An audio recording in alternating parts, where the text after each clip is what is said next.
इस वक्त पंजाब में कितनी गैंग्स हैं जो काम कर रही हैं? हुए थे 500 प्लस गैंग्स और इनके एक्टिव मेंबर्स हैं, बहुत ज़्यादा 9000। अचानक से पंजाबी म्यूजिक इंडस्ट्री पर अटैक क्यों होने लगे? बहुत सारा पैसा है इनके पास। Everyone wants to save income tax. तुम जहाँ पैसे सेव कर रहे हो वहाँ आपको फिर गैंगस्टर की एक्सटॉर्शन आ जाती है। पंजाब में अभी के फॉर्म में जो कबड्डी लीग्स वगैरह ये सब चल रही हैं, इसमें सब ड्रग मनी और ये ब्लैक बहुत ज़्यादा वही लग रहा होगा। वही राणा बलाचौरिया कबड्डी प्रमोटर था, उसको कबड्डी टूर्नामेंट में मार गए उसको रात को। बिहार के, उत्तर प्रदेश के भी जो जिनको कि बाहुबली नेता बोल देते हैं, क्या इन लोगों ने भी गैंगस्टर्स को समर्थन दिया? मुख्तार अंसारी का ही सबसे ज़्यादा है, बिकॉज उसने डिम्पी चंदमान के साथ था। वो बहुत इन्फ्लुएंस रहा है पंजाब के गैंगस्टर्स के ऊपर। जब आपने इन गैंग्स को स्टडी किया तो आपको इसमें कोई आईएसआई पाकिस्तान कनेक्शन नज़र आया? या एवरीवेयर। जैसे वो 10 मदर गैंग्स हैं, 4 गैंग्स का एक सिंडिकेटेड, 4 का एक है, और 2 गैंग्स हैं जो डायरेक्टली पाकिस्तान कंट्रोल्ड है, जो पाकिस्तान में बैठे। जो खालिस्तानी टेरर हैं उनका उन 8 गैंगस्टर्स के साथ नेटवर्क है। ये सप्लाई करते हैं वेपन्स, ग्रेनेड्स और sophisticated weapons, even drugs also. ये लॉरेंस बिश्नोई बना कैसे? उसके ऊपर पहला केस था तभी वो कहते जब वो 12th में था। लॉरेंस बिश्नोई क्रॉस कंट्री करता था 1500 मीटर की।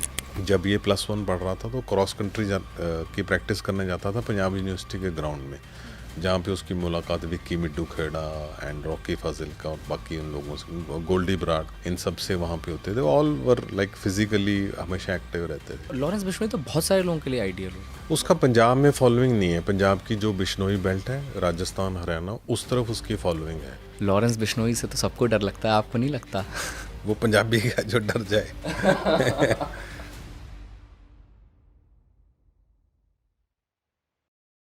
हेलो एंड वेलकम, मेरा नाम है मुकुल सिंह चौहान और आप देख रहे हैं just breaking down podcast. Punjab में इस वक्त 500 से ज्यादा गैंग्स ऑपरेट कर रही हैं, जिनके हजारों की तादाद में एक्टिव मेंबर्स हैं। आए दिन हम सुनते हैं कि लॉरेंस बिश्नोई गैंग ने ये कर दिया, गोल्डी बरार ने ये कर दिया, अनमोल बुश ने ये कर दिया।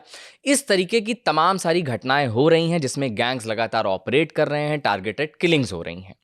आखिर ये सब क्यों हो रहा है? क्यों पंजाब में गैंग का कल्चर बढ़ता चला जा रहा है? ये पैसा कहां से आ रहा है?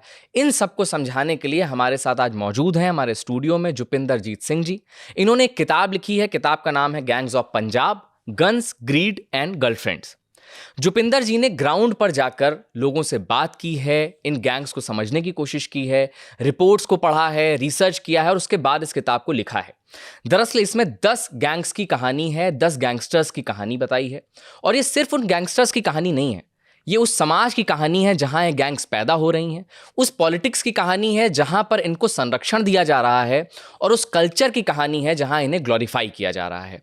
तो हम जुपिंदर जी से समझने की कोशिश करेंगे कि क्या इन गैंग्स का पाकिस्तान के साथ में कनेक्शन है, कैसे यहाँ पर ये पूरी इकॉनमी इनकी काम करती है, जो ब्लैक मनी आ रहा है क्या उनको इन गैंग्स में रखा जाता है, कबड्डी का इसमें बहुत ज़्यादा रोल है, कबड्डी टूर्नामेंट्स का, और आखिर जो पंजाबी म्यूजिक इंडस्ट्री है उसमें इन गैंग्स का कितना हस्तक्षेप है, कितना रोल है। तो आज जब हम गैंग्स पे बात करने वाले हैं, कल की घटना है कि दिलजीत दोसांझ के मैनेजर के घर के बाहर हमला हुआ है और उस पर अटैक हुआ।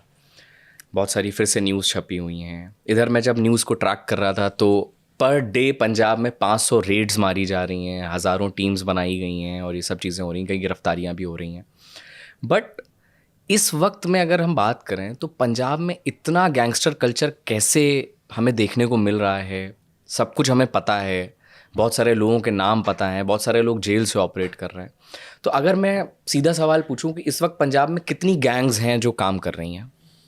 देखो, ये एग्जैक्ट नंबर तो बताना मुश्किल है, बिकॉज ये वेरी करता रहता है पुलिस क्लेम्स के। लेकिन अभी ये वाला जो साल है 2026, वो 1 जनवरी को डीजीपी ने, जो पंजाब के गौरव यादव हैं, उन्होंने अनाउंस किया कि ये वाला साल है, it is a war against gangsters, युद्ध गैंगस्टरों विरुद्ध, पंजाबी में उसका ये नाम है। तो उसमें अभी तक 9-10 हज़ार गैंगस्टर्स पकड़ चुके हैं। ये उनके अपने प्रेस नोट्स हैं। 9-10 हज़ार गैंगस्टर्स तो पकड़े जा चुके हैं। अब वो गैंगस्टर इतना वाइड टर्म है कि उसकी कोई डेफिनेशन नहीं है कि गैंगस्टर कौन है। लेकिन जो पुलिस की क्लेम्स है वो 9-10 हज़ार है। अगर मैं आपको पीछे लेके जाऊं तो 2013-14 में पहली बार ऐसा हुआ था कि गैंगस्टर्स होते थे पंजाब में। डिम्पी चंदपान है फर्स्ट गैंगस्टर, 1983 ऑनवर्ड्स है।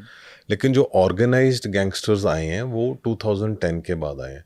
तो 2014 में एक प्रेस कॉन्फ्रेंस हुई थी जिसमें इसके ऊपर मतलब काफ़ी चिंता जताई गई थी, और उसमें उन्होंने बताया था कि अबाउट 53 गैंग्स हैं और 300 समथिंग मेंबर्स हैं। और वो मेरी इस बुक तक पहुंचने तक वो हो गए थे 500 प्लस गैंग्स। और इनके एक्टिव मेंबर्स उस टाइम 2200 समथिंग थे। तो अभी वो हो गए हैं बहुत ज़्यादा, 9000। तो जो भी एसोसिएटेड है गैंगस्टर्स के साथ, किसी ने गैंगस्टर्स का नेटवर्क बहुत है। एक गाड़ी सप्लाई करने वाला है, खाना देने वाला है, हाइड आउट्स हैं। एक गैंगस्टर के 200-300 हाइड आउट्स बहुत ईजी हैं पंजाब में, राजस्थान में, हरियाणा में, चंडीगढ़ में, हिमाचल में। तो एक बार इन्होंने किनके लॉरेंस बिश्नोई के पूरे नेटवर्क के लिए कोई 2-2.5 हज़ार हाइड आउट्स पे रेड किया गया था। तो हर गैंगस्टर का जो सिंडिकेट है, नेटवर्क है, उसके लिए इतनी रेड्स होती हैं। तो ये बहुत बहुत वाइडली नेटवर्क है इन लोगों का। पर फिर भी एग्जैक्ट फिगर कहना मुश्किल। अब जो 9,000 हैं वो सारे गैंगस्टर नहीं हो सकते। It's a political term also ना, बिकॉज आम आदमी पार्टी बहुत इसके ऊपर जोर कर रही है, पहली गवर्नमेंट्स भी करती थी। तो ये एक पॉलिटिकल स्टेटमेंट भी है। अब 9,000 मैं तो नहीं मानता कि वो सारे गैंगस्टर हैं, but this is what the officials are saying. तो क्या गैंगस्टर्स का ऐसा भी कुछ है कि उसको डिवाइड करा गया है कि ये ए लिस्टर गैंगस्टर हैं, ये बी लिस्टर हैं, ऐसा कुछ भी किया है? क्या है एग्जैक्टली? ये भी हमने ना उसे 2014-15 के बाद फर्स्ट टाइम हुआ था ये। तो इनका ना पंजाब में ना नॉर्मल पुलिसिंग है, राइट। टेररिज्म के दौरान स्पेशल ऑपरेशंस थे and all that. Police cat का एक बार ट्रेंड आया था। तो गैंगस्टर्स के खिलाफ कोई भी डेडिकेटेड यूनिट नहीं था पंजाब में। ये 2014-15 से डिस्कशन शुरू हुई कि गैंगस्टर बहुत हो रहे हैं, so we need a specialised force for this. ये हम डिस्ट्रिक्ट पुलिस पे नहीं छोड़ सकते, ये हम सिर्फ कमांडोज पे नहीं छोड़ सकते। तो 2017 के बाद कांग्रेस गवर्नमेंट में ओकू बना। It was organised crime control unit. तो ऑर्गेनाइज्ड क्राइम इसको फर्स्ट टाइम बोला गया 2017 के, और उन्होंने उसमें इसका एक स्पेशल यूनिट बनाया गया। इसकी अपनी इंटेलिजेंस होती थी और ये गैंगस्टर्स को ट्रैक करते थे, और बहुत सारे गैंगस्टर्स को पकड़ा भी गया। क्रैकडाउन वहाँ से शुरू हुआ था, लेकिन वो मशरूम भी हो रहे हैं। गैंगस्टर एक को मार रहे हो तो 10 पैदा हो रहे हैं। उसके बाद अभी 2022 में ये बन गया anti gangster task force, AGTF जो बनी। या तो वो 2022 के बाद बना है, बिल्कुल सेपरेट यूनिट बन गया है ये। तो ओकू से कंट्रोल नहीं हुआ था? ओकू से ये कंट्रोल नहीं हो रहा किसी से। AGTF से भी आप देखो कि अगर कंट्रोल करो, अगर काफ़ी गैंगस्टर्स जेल में, ऑलमोस्ट जो मेन गैंगस्टर्स हैं वो जेल में या पंजाब से बाहर है। पंजाब के अंदर कोई गैंगस्टर नहीं है, लेकिन एक्सटॉर्शन कॉल्स आ रही हैं, और वो सब बाहर से एक्सटॉर्शन कॉल्स आ रही हैं जिसके ऊपर कंट्रोल नहीं है, और किलिंग्स हो रही हैं। 30 से ज़्यादा किलिंग हो चुकी हैं पंजाब में गैंगस्टर्स के आपस में, गैंग वॉर। वो भी 2016-17 से शुरू हुआ है। तो it's a Badlapur of Punjab. ये चलता जा रहा है। गैंगस्टर्स एक दूसरे के ऊपर कर रहे हैं। फिर लॉरेंस बिश्नोई, गोल्डी बराड़ पहले फ्रेंड्स थे, फिर उनकी लड़ाई हो गई, फिर वो आपस में उन्होंने शुरू कर दिया है। तो इसी तरह जग्गू भगवानपुरिया की मदर का ही मर्डर हो गया, और वो नारकोटिक्स कंट्रोल ब्यूरो के डिटेंशन में है असम की जेल में। He is the only gangster. फिर बठिंडा जेल है, वहाँ पे एक बिल्कुल सेपरेट सेल बना हुआ है जिसमें टॉप 50 गैंगस्टर्स और ड्रग स्मगलर्स हैं। अलग सेल बना दिया गया? अलग सेल है वहाँ पे, बिल्कुल। वहाँ पे मोबाइल नेटवर्क नहीं है बिल्कुल। आप गए उस जेल में कभी? हाँ, मैं गया था। कैसा माहौल होता है?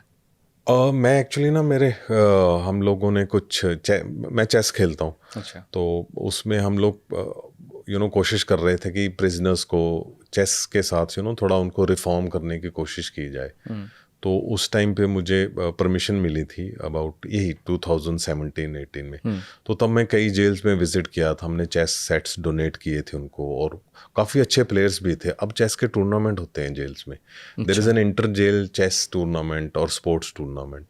तो बस हमारा मकसद यही था कि इनको थोड़ा मन बहले, और चेस ऐसी गेम है जिसमें आप शार्प रहते हो, लाइफ की गलतियों को देखते हो, तो वो बहुत ज़्यादा सेफ जेल है। सबसे सेफ जेल तो मानी जाती थी नाबा सिक्योरिटी जेल, जो गैंगस्टर्स ने सबसे बड़ा वहाँ पे उन्होंने जेल से भाग गए, जेल ब्रेक किया था। या तो ये वाली काफ़ी अच्छी, मतलब इस समय सबसे सिक्योर जेल बठिंडा जेल को बोलते हैं, सभी टॉप है वहाँ पे। I think drug smugglers about 200 के करीब big fish of drug smugglers भी हैं वहाँ पे, और कहते हैं कि वहाँ पे फ़ोन नेटवर्क नहीं है। हाँ, यही इसीलिए मैं आपसे पूछ रहा था कि वहाँ माहौल कैसा था, बिकॉज हमने देखा कि ये लोग जेल से, लॉरेंस बिश्नोई इंटरव्यू दे रहे हैं जेल से, ये लोग सब लोग उसने जेल से नहीं दी थी, उसने दी थी पुलिस कस्टडी से, CIA खरड़ से। अच्छा, तो जेल से भी लेकिन ये लोग ऑपरेट करते रहते हैं, मतलब जब इतनी सिक्योरिटी है उसके बाद जेल से कैसे ऑपरेट करते हैं लोग? देखो, बिना ऑफिशियल की हेल्प के तो हो नहीं सकता। अब ऑफिसर को आप डरा रहे हो या उनको किसी तरह से आप ब्राइब कर रहे हो, दो ही तरीके हैं। जेल से मोबाइल बंद नहीं हो रहे हैं। बहुत ज़्यादा इस बात के ऊपर डिस्कशन और डिबेट्स हो चुके हैं। प्रॉब्लम ये आ गई थी कि उन्होंने 2G जैमर्स लगाए तो 3G फ़ोन आ गए। अभी 3G का सॉल्व नहीं हुआ था कि 4G फ़ोन आ गए। अभी उन्होंने कुछ अपग्रेड किया था जिसका एक पायलट प्रोजेक्ट चल रहा है, आई थिंक अमृतसर या कपूरथला की जेल में, और अब 5G फ़ोन आ गया है। तो अब वो ऐसा कुछ सिस्टम कर रहे हैं, इट्स ऑल वेरी एक्सपेंसिव, है ना। तो वो ऐसा कुछ सिस्टम कर रहे हैं कि वो अपने आप अपडेट हो। अगर फ़ोन 5G की जगह 6G आ जाए तो वो सिस्टम जैमर भी अपडेट हो जाए, पर वो भी हो नहीं पा रहा। तो उसके लिए उन्होंने हल ऐसा ढूंढा कि उसमें नो मोबाइल नेटवर्क जोन बनाए जाएं जेल्स में, जहाँ के जो बिग गैंगस्टर्स हैं, ड्रग स्मगलर्स हैं, टेररिस्ट्स हैं, उनको वहाँ रखा जाए ताकि वो वहाँ आसपास मोबाइल टावर का नेटवर्क जाए ही ना। ये एक एस्पेक्ट है ना। एक सेकंड एस्पेक्ट इस बात का है कि पहले ड्यूरिंग टेररिज्म ऑल्सो, टेररिज्म के टाइम मोबाइल नेटवर्क तो था नहीं। आफ्टर दैट शुरू में पुलिस और अदर इंटेलिजेंस एजेंसीज, वो बहुत कॉमन तो नहीं था, बट इट वाज, हमने सुना इसके बारे में कि खुद भी फ़ोन सप्लाई होते थे, बिकॉज दे वांटेड टू, वो आपस में बात कर रहे हैं और पुलिस स्नूप कर रही है और उनका नेटवर्क बस्ट कर रही है, तो ये भी होता था वहाँ पे। ये बहुत कॉमन है पुलिसिंग और इंटेलिजेंस में, जो आपका इन्फॉर्मर है वो किसी दूसरे के लिए क्रिमिनल है पर आपके लिए वो इन्फॉर्मर है। फिर आप उनको कुछ दे रहे हो मोबाइल फ़ोन के, अच्छा बात कर लो, कोई बात नहीं, not as officially as police but through someone. तो फिर आप उनका नेटवर्क भी कर रहे हो। कई बार बहुत सारे क्राइम अवॉइड हुए हैं बिकॉज ऑफ दिस। ऐसे इंसिडेंट्स हैं but these are not official. क्योंकि जेल के बारे में इसलिए मैं बात कर रहा हूँ क्योंकि ये भी एक बोला जा रहा है कि पंजाब में जो जेल्स हैं उनके अंदर जा रहा है जब इंसान, तो उसने पहले वो छोटा गैंगस्टर है, फिर जाने के बाद में वो जेल जो है वो एक स्कूल का काम कर रहे हैं, वहाँ पर आप मिल रहे हो। और स्कूल तो छोटी बात है, बहुत यूनिवर्सिटी है वहाँ पे। आप सभी देख लो, जो जितने गैंगस्टर्स हैं वो पंजाब यूनिवर्सिटी से निकले।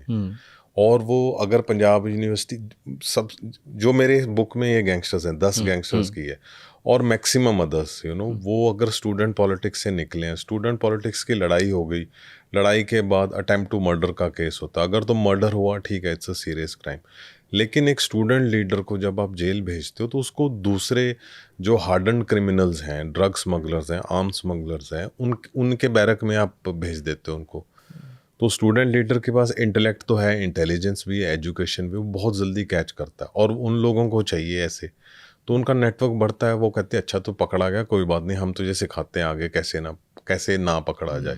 सभी गैंगस्टर्स का हुआ है ऐसे ही, वो सब पकड़े गए हैं। और जेल में आपने फ़ोन वाली बात से मुझे याद आ गया कि अभी पिछले साल ही फिरोजपुर जेल है, जो फिरोजपुर डिस्ट्रिक्ट है पाकिस्तान बॉर्डर के साथ, वहाँ पे एक, मतलब मोबाइल फ़ोन यूज़ करना नॉर्मल बात है, राइट? अच्छा। लेकिन एक मोबाइल फ़ोन पूरा फ़ोन बूथ की तरह यूज़ हो रहा था। 38,000 कॉल्स थी एक फ़ोन, फ्रॉम वन फ़ोन। और वो फ़ोन ऐसा था कि आप देखोगे वो बंद नहीं हुआ फ़ोन, वो हमेशा चार्जिंग पे था और उसको लोग यूज़ कर रहे थे। और एक बहुत ही और जिस बंदे का वो फ़ोन था वो कोई बहुत टॉप नॉच ड्रग स्मगलर नहीं था, वो पेडलर था, ड्रग स्मगलर। और वो जेल में आ गया और उसने वो अपना फ़ोन दिया सबको। उसके 11 जेल ऑफिशियल सस्पेंड हुए। पर आप एक्सटेंट ऑफ द प्रॉब्लम देखो, 38,000 कॉल्स, और बहुत सारी कॉल्स थी जो पाकिस्तान में हुई, तो it is a huge national security. तो ये उसका है।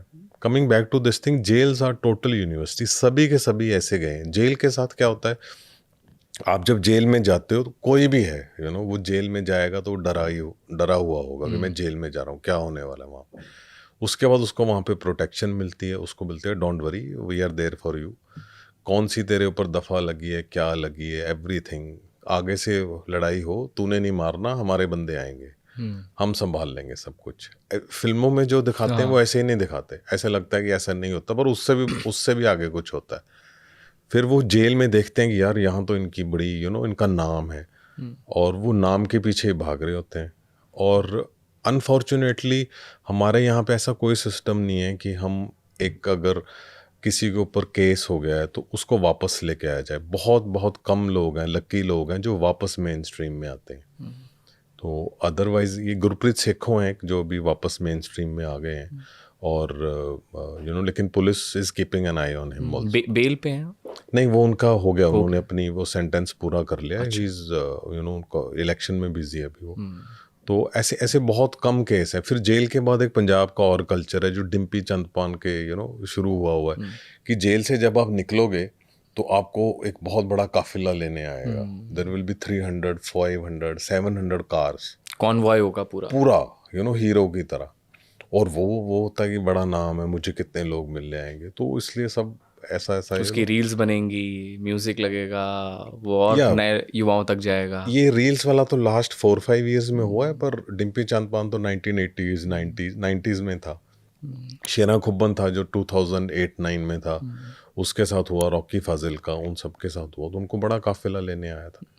तो जो हम बात कर रहे थे कि एक्टिव मेंबर्स जो मशरूम होते जा रहे हैं, आप एक को मारो 10 लोग पैदा हो रहे हैं। मैं समझना चाह रहा था कि जब ये पता है कि एक बार जब आप पकड़ में आ गए तो उसके बाद फिर आपको नॉर्मल ज़िंदगी आप नहीं बिता सकते। जो भी नाम बड़े हम सुन भी रहे हैं वो सब लोग भी कोई जेल में है या कोई देश से बाहर है, नॉर्मल ज़िंदगी वो लोग नहीं जी पा रहे। तो उसके बाद भी क्या वजह है, क्या कह कर के रिक्रूटमेंट हो रहा है? इतनी बड़ी गैंग्स जो एक्टिव मेंबर्स अपने बना रही हैं, वो एक तो किस तरह के लोगों को टारगेट कर रही हैं? क्या वैसा कोई पैटर्न आपको देखने को मिलता है, या फिर वो कैसे इसको इतना क्या कह कर के बेचते हैं इस सपने को कि भाई आप आओ और शामिल हो जाओ?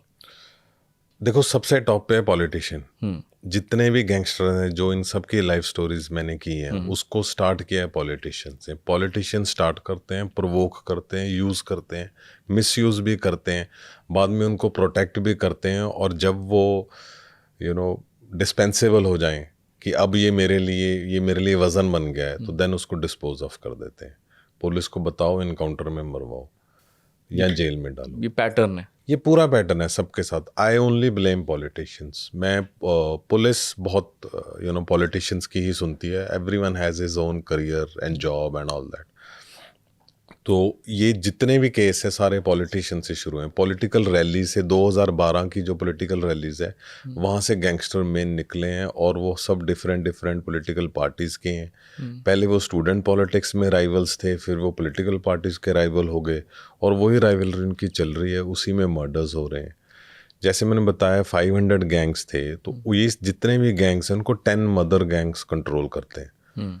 तो 10 मदर गैंग्स में से अभी तो और डिवीजन हो गई है, बिकॉज इनके आपस में लड़ाई झगड़े हो रहे हैं। कुछ गैंग मेंबर्स हैं जो पाकिस्तान चले गए थे, जिनको कहते हैं कि उनकी वहाँ पे डेथ हो गई है।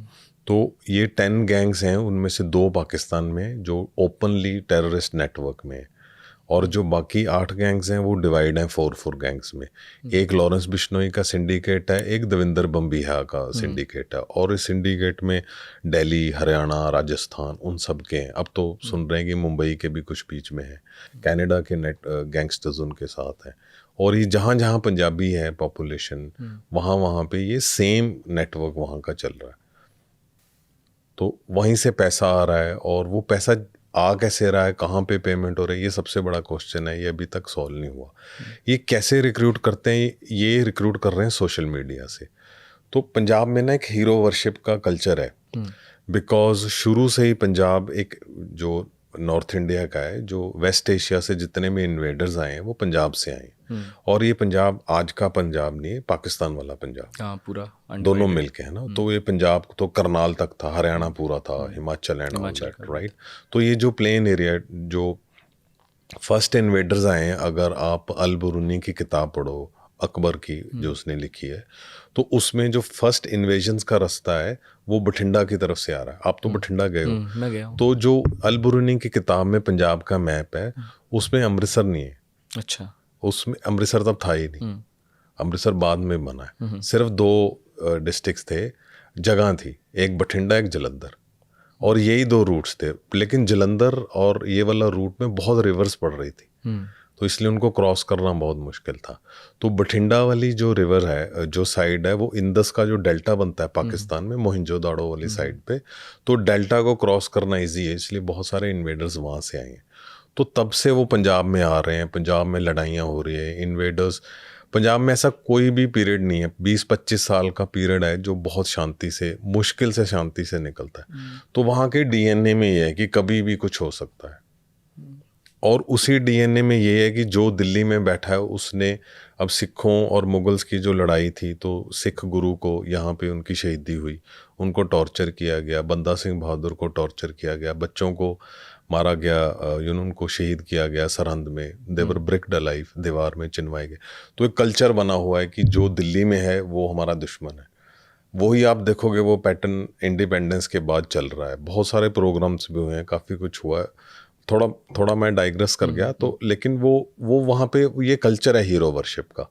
तो हम पंजाबी हमेशा तैयार हैं लड़ाई के लिए, हम इंटेलेक्चुअली भी तैयार हैं लड़ाई के लिए, फिजिकली भी तैयार हैं लड़ाई के लिए। तो उसी हीरो वर्शिप के बाद धीरे धीरे बाद में, जब पहले मुगल से लड़ाई थी, फिर ब्रिटिश के साथ लड़ाई हुई, तो उसके बाद इंडिपेंडेंस के बाद और मसले हो गए, वहाँ पे लड़ाई हुई, टेररिज्म आ गया।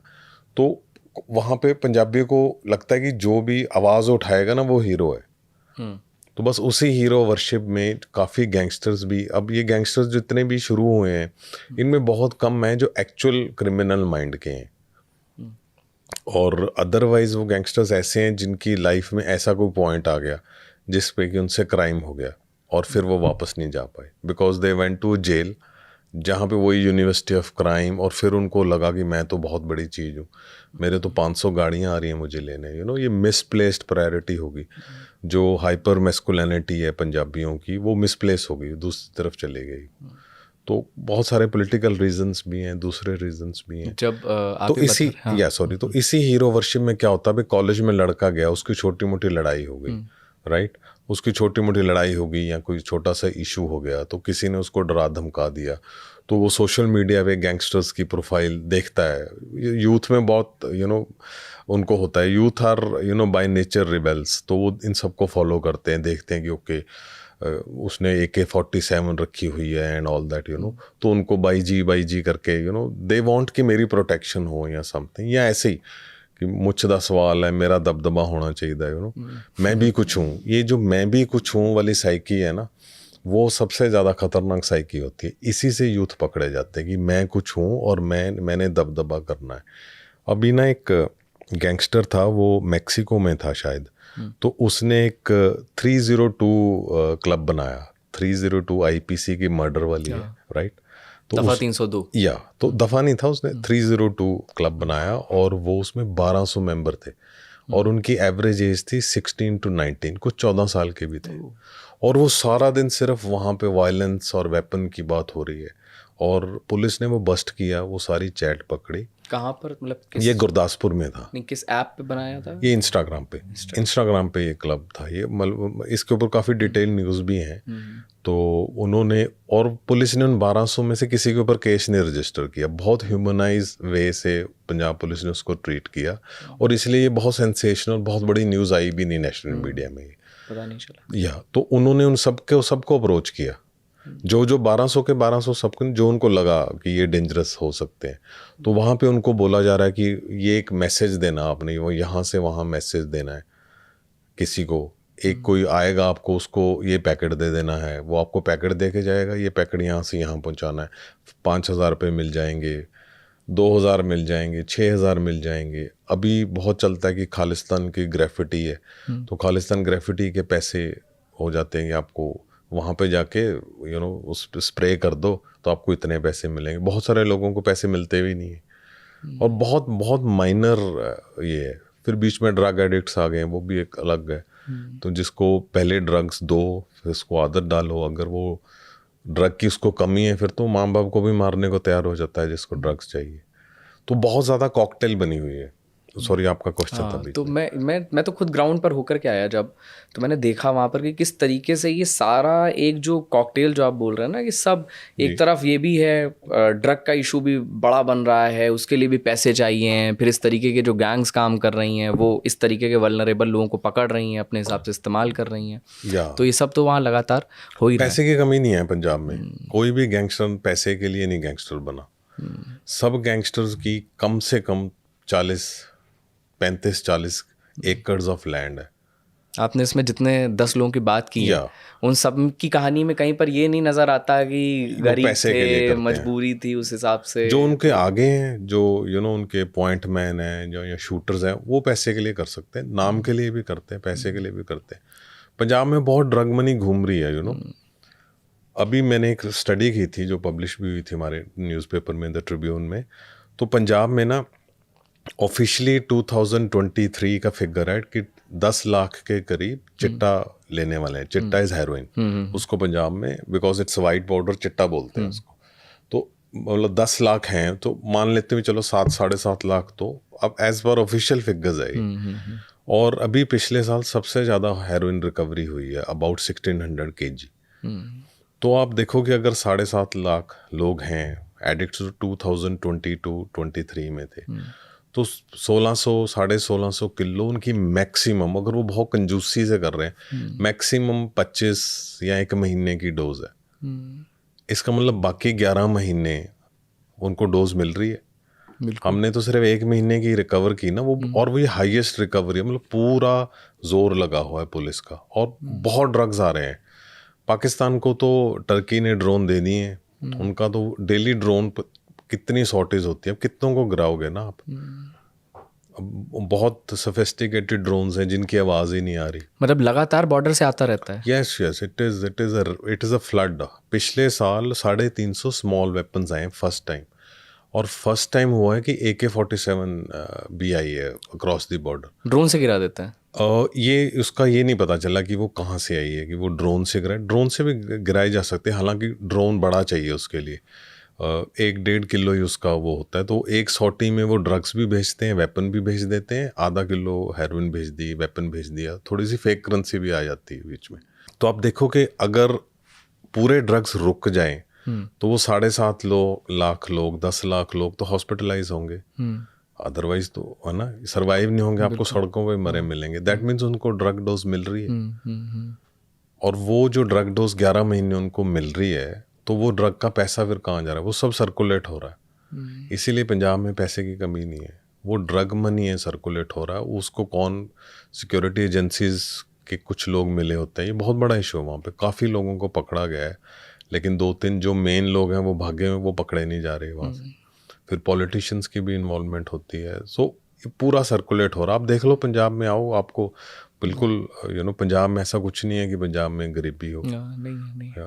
इनफैक्ट जब हम गए थे पंजाब में, हमने ड्रग की स्टोरी की थी, ग्राउंड रिपोर्ट जब वहाँ से हमने की, तो उस समय पर बड़ा ड्रग मनी से जितने घर बने हुए थे वो तोड़ने की वो सब चल रही थी वहाँ पर उस टाइम पे। और जब हमने लोगों से बात किया तो लोगों ने कहा जिनके घर तोड़े जा रहे हैं ये सब तो छोटे मोटे प्यादे हैं। हाँ बिल्कुल। अब उसमें जो बिग फिश है ना, अब किसी से भी आपको 250 ग्राम से ऊपर कमर्शियल है, और चलो आप मान लो कि 2 kg है, 2 kg से ऊपर इज़ अ बिग क्वांटिटी। तो जिससे भी 2 किलो से ज़्यादा हेरोइन पकड़ी गई है वो बिग फिश है। अब that is no big fish ना। बहुत बड़ा स्मगलर है सिमरनजीत संधू, और वो भागा हुआ है, कब से पकड़ा नहीं गया वहाँ पे। इस पर और डिटेल में बात करेंगे, लेकिन उससे पहले जब अभी हम ड्रग मनी की बात कर रहे हैं, तो जब लॉरेंस बिश्नोई की भी गिरफ्तारी हुई, उसके बाद भी उनके बैंक अकाउंट्स का भी आपने जिक्र किया है, लेकिन बैंक अकाउंट्स में भी कुछ बहुत खास पैसा नहीं मिला। तो फिर जो इतना एक्सटॉर्शन हो रहा है, जो इतनी सब चीज़ें हो रही हैं, पूरा चल रहा है सिस्टम, ये पैसा जा कहाँ रहा है, घूम कहाँ रहा है? या जो पुलिस के पास लॉरेंस बिश्नोई का रिकॉर्ड था, उसमें उसके 700 के करीब गैंग मेंबर्स हैं, नेटवर्क है उसका। ये NIA की रिपोर्ट थी, चार्जशीट थी। और पंजाब पुलिस का रिकॉर्ड था कि उसके पास 80,000 के करीब पैसा था उसके अकाउंट में। राइट, ये जो इन्फॉर्मेशन है ऑफिशियली, इससे आगे क्या हुआ वो मुझे पता नहीं। ये सबसे बड़ा क्वेश्चन है, ड्रग मनी की ट्रेल और गैंगस्टर्स की मनी की ट्रेल, ये सब कहाँ पे है, कहाँ पैसे जा रहे हैं, कहाँ डिलीवर हो रहे हैं। एज पर पंजाब पुलिस ये सारी डील्स बाहर होती हैं, और अगर किसी को एक्सटॉर्शन आप ले रहे हो तो उसको ये बोला जाता है कि आपको इसको बाहर पे करना है। अच्छा। और बहुत सारी बातें जो पब्लिक फोरम में अभी नहीं है, जैसे कोई मानता ही नहीं है कि मैं पे कर रहा हूँ, कोई मानेगा नहीं। Because of fear. अगर आपने 1 करोड़ रुपए दिया है तो आप इनकम टैक्स को भी तो बताओगे ना, मेरे पास 1 करोड़ आया कहाँ से। तो वो टारगेट वो बिल्कुल जेन्युइन बिजनेसमैन को भी टारगेट करते हैं, लेकिन वो बहुत सारे लिकर कॉन्ट्रैक्टर्स को टारगेट कर रहे हैं। बहुत सारे लोग हैं जो सैंड माफिया हैं, माइनिंग में है, यू नो। और बहुत सारे ऐसे हैं जहाँ पे कि वाइट एंड ब्लैक का काम होता है, रियल एस्टेट उसमें बहुत है, यू नो। तो वो यू नो एक दूसरे को छुपाने वाली बात है, तो वो भी कभी पब्लिक नहीं जाते जी कि हमने पैसे दिए हैं। अभी तरन तारण पुलिस ने एक पूरा नेटवर्क किया था जो दिल्ली से चल रहा था। क्या था उसमें? दिल्ली से ड्रग आ रहे थे, पाकिस्तान से ड्रग्स नहीं आ रहे थे, वो दिल्ली से आ रहे थे और कह रहे थे कि नॉर्थ ईस्ट से वो ड्रग आ रहा है। और वो ड्रग सप्लाई होता था अप टू तरन तारण जा रहा था वो, यू नो, तरन तारण और उधर, और फिर वो वहीं से पैसा वापस जा रहा था। तो वो ऐसा ही था, एक बस तरन तारण से अमृतसर आई, अमृतसर से आगे, तो वो चेंज होती रही। और प्रॉपर उनके साथ चल रहे हैं, यू नो, जो मोबाइल कार्स चल रही हैं, जो आगे पायलट काइंड ऑफ कार्स हैं कि सब कुछ ठीक ठाक है, सब कुछ ठीक ठाक है, यू नो। तो पुलिस ने काफ़ी बस्ट किए थे ये। बहुत सेंसेशनल स्टोरीज भी होती हैं। अब वो सारा कुछ जैसे वो होते हैं वो पब्लिक में आ नहीं सकती, बिकॉज आपको कोर्ट में कुछ एविडेंस देना है, तो सब कुछ, यू नो, वो तो ऐसा लगता है कि ये दिस इज़ अनबिलीवेबल जैसा ये network. But the criminals are, they always try to be 1 step ahead, कि वो नया तरीका करें। आप बठिंडा गए हो, आप तो गए हो वहाँ पे, तो बठिंडा में जब मैं पोस्टेड था तो राजस्थान से ओपीएम आती थी और वो जाती थी। ऑफ कोर्स ओपीएम की भी काफ़ी यू नो डिमांड है, लेकिन ओपीएम फिर लुधियाना और दूसरी जगह जाती थी जहाँ उसकी प्रोसेसिंग, हाँ, प्रोसेसिंग के लिए हेरोइन बनती थी, यू नो। आगे आइस की भी अलग फैक्ट्रीज थी, नॉट ओपीएम बट डिफरेंट थी। तो वहाँ पे ट्रक्स में से, मतलब पुलिस की स्टडी थी, 37 उन्होंने तरीके ढूंढे थे ट्रक में हेरोइन को छुपाने के। प्रॉपर मैप, मैंने उसके ऊपर स्टोरी की हुई है। 37 कैविटीज बनाई जाती थी जो पुलिस ने बस्ट की हैं एक व्हीकल से। अब आप देखो, इनोवेशन टोटल या 37 तो हमें नोन थी, ये 2014 की बात है। और कितने व्हीकल्स हैं, कैसे कैसे आता है। फिर वुमेन कोरियर्स को यूज़ किया जा रहा है, बच्चे कोरियर्स को किया जा रहा है। कुछ तो ऐसा था कि जो वो शेपर्ड्स होते हैं, तो शीप के साथ भी ड्रग्स आ रहे हैं, उनके ऊपर जो फेक की हुई थी, यू नो, वो उनकी जो स्किन होती है। और डोंकीज के ऊपर ड्रग्स आते थे, ऐसे ऐसे ड्रग्स आते थे। तो नए नए तरीके हैं। पर अब तो ड्रोन है, ड्रोन सबसे बड़ा है। कमीशन बहुत है वहाँ पे ना। आपको 1 केजी जो हेरोइन है उसकी पाकिस्तान बॉर्डर पे तो 1 सवा लाख रुपीज़ है उसकी कीमत। तो जब तक वो बॉम्बे, दिल्ली, गोवा इन जगह पे जाती है, इट गोज इनटू करोड्स। जो एक सेट चल रहा है जी कि जो इंटरनेशनल मार्केट में 5 करोड़ है, ये 10 साल से हम रिपोर्ट कर रहे हैं international market 5 crore, but I am sure it is 15 crore now. Inflation भी तो लगेगा। हाँ, वो 5 करोड़ तक तो रही नहीं। तो अगर 1 लाख की चीज़ 1 करोड़ में भी दिल्ली में बिक रही है तो कितना है, 250 किलोमीटर में उसकी इतनी हो रही है, 100x। हाँ, तो वहाँ पे कमीशंस मिलते हैं जो जहाँ पे वो यू नो पैकेट्स गिराए जाते हैं, जिसने उसको उठाना है और आगे डिलीवर करना है, तो उनको कमीशन, अच्छी कमीशन मिलते हैं, तभी वो रिस्क लेते हैं। हैंडलिंग फी बढ़िया है। हैंडलिंग भी बढ़िया है यार। पर once you are caught then you are gone. Punjab में अभी कितने लोग होंगे, I think more than 50% jail inmates are drug peddlers और स्मगलर्स। 50%? या 50%। आपने जब इसमें 10 गैंगस्टर्स के बारे में, जिनके बारे में बात की है, आपने डिम्पी चांदबान से लेकर के लास्ट में लॉरेंस बिश्नोई तक बात की कि कैसे इनकी जर्नी रही है। जब इतने सारे बड़े गैंग्स काम कर रहे हैं तो ये 10 आपने किस हिसाब से तय किए कि इन पे 10 पे बात करूं मैं? यस, ये बहुत बड़ा क्वेश्चन था। इनफैक्ट और भी हैं मेरे पास काफ़ी प्रोफाइल्स, बट एक बुक का लिमिटेड स्कोप होता है। हो सकता है इसका सीक्वल आ जाए जिसमें मैं 5 या 10 और स्टोरीज करूं। तो ये ऐसे गैंगस्टर थे जिनका बहुत नाम था पंजाब में ना। तो वो कैसे गैंगस्टर बन गए, वो सभी नॉर्मल यूथ थे। तो एज अ जर्नलिस्ट मेरी क्यूरोसिटी थी कि ऐसा कौन सा टिपिंग पॉइंट आता है लाइफ में जब आप एक नॉर्मल यूथ जो करियर ओरिएंटेड है, जो और मैक्सिमम इसमें स्पोर्ट्स हैं, स्पोर्ट्स वाले बहुत हैरान हुआ मैं और जो जान के। नेशनल पोडियम पे उन्होंने परफॉर्म किया, उनको मेडल्स मिले हुए हैं। और तो मुझे था ऐसा क्या पॉइंट हो गया जहाँ से ये क्रॉसओवर कर गए और वापस नहीं आए कभी। तो इस क्यूरोसिटी को लेके मैं गया हूँ इनकी स्टोरीज में। फिर मेरी कोशिश थी कि मैं हर डिफरेंट गैंग से एक रिप्रेजेंटेटिव को ज़रूर लूँ, और तो इसलिए मैंने ये 10 को चूज़ किया। और इसमें एक गैंगस्टर है अंकित पादू, जो पंजाब और राजस्थान का काइंड ऑफ हाइब्रिड गैंगस्टर था। तो उसको पंजाब पुलिस ने एनकाउंटर में उसको मारा था, इसलिए मैंने उसको लिया। और उसका जो ऑपरेशन था वो राजस्थान, हरियाणा, पंजाब, जयपुर, इन सब जगह पे था। तो कुछ लोग कह रहे थे कि वो मेरा मतलब बहुत अभी उसको चूज़ करूं कि ना करूं, लेकिन उसकी स्टोरी है कि वो एक ऐसा यूथ था जिसका लाइफ का मोटिव ही है कि मैं लॉरेंस बिश्नोई बन जाऊं। अब ये मेरे लिए बहुत शॉकिंग था, बहुत ज़्यादा शॉकिंग था कि ये किसी का लाइफ का मोटिव ये क्या हो सकता है, मैं लॉरेंस बिश्नोई आइडियल। हाँ, या लॉरेंस बिश्नोई तो बहुत सारे लोगों के लिए आइडियल होगा। उसका पंजाब में फॉलोइंग नहीं है। पंजाब की जो बिश्नोई बेल्ट है, राजस्थान, हरियाणा, उस तरफ उसकी फॉलोइंग है। तो वो वहाँ पे यस है, हर गैंगस्टर की फॉलोइंग है तभी वो चल रहा है, अदरवाइज तो उसका नेटवर्क नहीं चलेगा। फिर लॉरेंस बिश्नोई ने बहुत स्मार्ट किया था, उसने बहुत नेटवर्क बनाया था अपना। उसने नेटवर्क बहुत ऑर्गेनाइज्ड वे में किया, जिसने बहुत एक्सपैंड किया, इसीलिए वो one of the top gangsters है अभी ना। और उसने जो पंजाब के 3 रीजन है, माझा, अमृतसर, तरन तारण, गुरदासपुर, फिर दुआबा है जो जलंधर, कपूरथला, और मालवा जो बिगर पंजाब हो गया, पटियाला, लुधियाना एंड बठिंडा, ये सारा फिरोजपुर। तो उसने जग्गू भगवानपुरिया से फ्रेंडशिप थी उसकी, तो माझा एरिया जग्गू भगवानपुरिया के पास था, ऐसे ही दुआबा के थे। तो उसने पूरा सिंडिकेट बना लिया, एनसीआर नेशनल कैपिटल रीजन में था उसका। तो इन सब के साथ उसने मिलके बनाया, तो इसलिए उसका काफ़ी ऑर्गेनाइज था।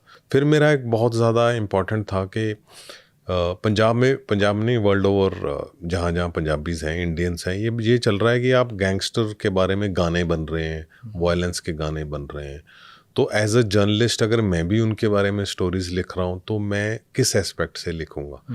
तो क्या मैं उनको ग्लोरीफाई नहीं करना चाहता, लेकिन मैं उनकी कहानी भी बतानी चाहता हूँ। तो इसलिए मैंने हर स्टोरी में, इन 10 के 10 स्टोरीज में, ये ऐसी स्टोरीज हैं जिसमें पुलिस की विक्ट्री है एंड में, राइट? कि आप पकड़े जाओगे अगर आप ये करोगे। या तो 10 में से 8 died in police encounters. Eventually law आपको पकड़ लेगा। ये जो आपको रोजी लाइफ दिखती है ना, वो ऐसी रोजी लाइफ है नहीं। You live by gun, you die by gun, सबके साथ ही है। तो ये उसका लेसन है इस बुक का। जब आप ये 10 लोगों की बात कर रहे थे, जिसमें मैं एक बार नाम भी पढ़ दूं कि डिम्पी चांदबान, रॉकी फजिल्का, शेरा खुबान, जयपाल भुल्लर, विकी गाउंडर, गुरप्रीत सेखों, अंकित भाडू, तेजा, दविंदर बम्बीहा और लॉरेंस बिश्नोई, इसमें से आपको खुद कौन सा ऐसा शख्स लगा जिसकी कहानी ने एकदम चौंका दिया, कि मतलब सबसे अलग किसकी कहानी लगी? और मुझे इनमें वो तेजा महेंद्रपुरिया है ना, वो बहुत स्वीट सा लड़का था। और वो बस ऐसे ही गैंगस्टर कैसे फिर गैंगस्टर कैसे बना? ये लड़का था और इसके फादर नहीं थे, इसके फादर ग्रंथी थे, प्रीस्ट थे वो। और ये भी ग्रंथी का कोर्स करने गया हुआ था, और इसके फादर की डेथ हो गई थी। और जब ये वापस आया तो इसकी मदर को कुछ विलेज के लोग तंग कर रहे थे, because she was a widow, she was alone.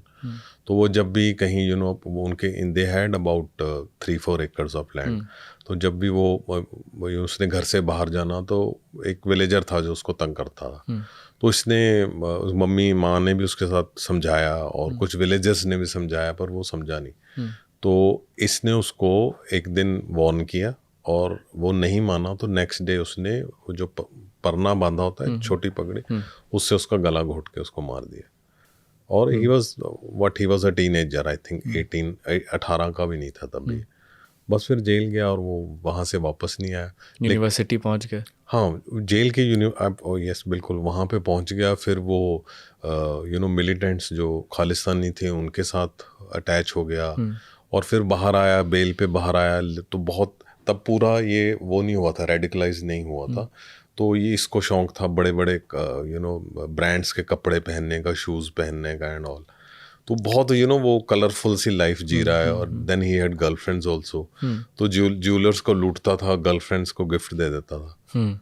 लेकिन जब बाद में पकड़ा जाता था तो फिर उनको फ़ोन करता था कि वापस करना पड़ेगा। तो एक पुलिस ऑफिसर ने उसको बोला कि जब पकड़ा गया तो उसने पुलिस ऑफिसर को भी ये बोला कि, तो पुलिस ऑफिसर जिसने उसको क्वेश्चनिंग कर रहा था वो उसको सडनली जाना पड़ा उसको क्वेश्चन करने ना। तो वो सुबह की पीटी परेड से ही निकल गया, वही शूज़ पहन के पीटी वाले, और वो शूज़ उसके डॉग ने थोड़े से खाए हुए थे, राइट। एंड वो उसी से चला गया। तो ये तेजा उसको कह रहा है, साहब आप को मैं सारा सोना दे दूंगा, मुझे मारना मत, पर मैं आपको शूज़ जरूर नहीं लेके देता हूँ। तो वो बड़ा ना मुझे इनोसेंस सा और रोमांटिक काइंड ऑफ लगा, हालांकि उसने भी क्राइम किया एंड ऑल दैट किया है, बट ह्यूमनाइज लगा मुझे उसमें ना वो।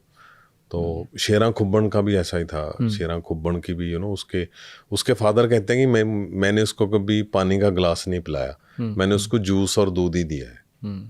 और पंजाब में है ये कल्चर, ऐसा नहीं है कि पानी नहीं पीते, पर कल्चर है कि जो मैस्कुलिन, हाइपर मैस्कुलिन की तरह उनको पाला जाए, बिल्कुल मस्कुलर एंड ऑल दैट। दूध घी की नदियां बह रही हैं। Yes yes yes. तो उसके ऊपर मेरा बड़ा फील होता था ऐसा ना कि ये बेचारा ऐसा लड़का था। बाद में वो रेडिकलाइज हो गया and he was killed in an encounter. वो भी देयर इज़ अ स्टोरी कि उसकी one of his girlfriends was picked bye police, and तो देन इसकी बड़ी लड़ाई झगड़ा हुआ। देन अनऑफिशियल स्टोरी है जो टाइटल में आपने लिखा है गन्स, ग्रीड एंड गर्लफ्रेंड्स। तो क्या इन सब की जितने भी गैंगस्टर्स रहे हैं, इनके आसपास क्या ऐसी महिलाएं रही हैं? क्या इनका फीमेल फ़ैन फॉलोइंग भी बहुत अलग लेवल की है क्या, कि लड़कियां बहुत पसंद करती हों? ऐसा भी कुछ है कि ये भी बहुत सारे लोगों को अट्रैक्ट करता हो कि अगर मैं गैंगस्टर बन जाऊंगा तो मुझे फीमेल अटेंशन भी मिलेगा? ऐसा भी कुछ है इसमें? हो सकता है ऐसा हो। एक बैड बॉय सिंड्रोम होता है साइकोलॉजी में ना। Lot of girls like this bad boys with the feeling that may be हम इसको रिफॉर्म कर सकते हैं, करेक्ट कर सकते हैं ना, जो मैटरनल इंस्टिंक्ट है। तो ऐसा है अब गैंगस्टर्स के साथ। मैं ये नहीं कहूँगा कि उनकी बहुत ज़्यादा फीमेल फॉलोइंग है, ऐसा तो नहीं है, but yes there is some following. तो हाँ। इसमें जो सभी की गर्लफ्रेंड्स नहीं थी, लेकिन मैक्सिमम की थी गर्लफ्रेंड्स। कुछ का मुझे कंफर्म नहीं था तो मैंने उनका नहीं किया। जैसे लॉरेंस बिश्नोई की गर्लफ्रेंड का कोई भी पब्लिक नॉलेज नहीं है। वैसे भी वो जेल में 8-10 साल से वो जेल में है, तो आई don't know about his personal life. और तो बाकी ऑलमोस्ट जयपाल पुल्लर की गर्लफ्रेंड नहीं थी। जयपाल पुल्लर की कोई गर्लफ्रेंड नहीं थी, लेकिन जब उसका इनकाउंटर हुआ तो 2 लेडीज़ उनके घर आ गई थी, क्लेमिंग कि जो बच्चा they had a baby both of them, तो कि ये जयपाल पुल्लर का। तो डीएनए टेस्ट हुआ, देयर वाज लाइक 2 महीने तक ये कंट्रोवर्सी चली। तो ऐसा हुआ। फिर क्या पता चला? नहीं, वो that was a false claim. बताइए। तो क्या इनके पास प्रॉपर्टी वगैरह रहती है क्या? कि हाँ, सभी के पास है प्रॉपर्टी, सभी ये गैंगस्टर्स के पास अच्छी प्रॉपर्टी। लॉरेंस बिश्नोई के पास 110 एकड़ है। 110 एकड़ है, और वो अच्छे स्कूल्स में पढ़ा है। देखो आप, ये नहीं है कि वो क्या है लॉरेंस बिश्नोई का, कैसे इतना नाम हो गया? कैसे, मतलब क्या इसमें भी ऐसा होता है कि कोई पीआर के तहत ही किया जाता है जानबूझ करके, कि ताकि डराया जा सके? मतलब क्या जर्नी रही है लॉरेंस बिश्नोई बना कैसे? लॉरेंस बिश्नोई के फादर रहे, वो 12th पास हैं, मदर उनकी ग्रेजुएट है, और मदर का बहुत ड्रीम था कि मेरा बेटा अच्छा पढ़ेगा।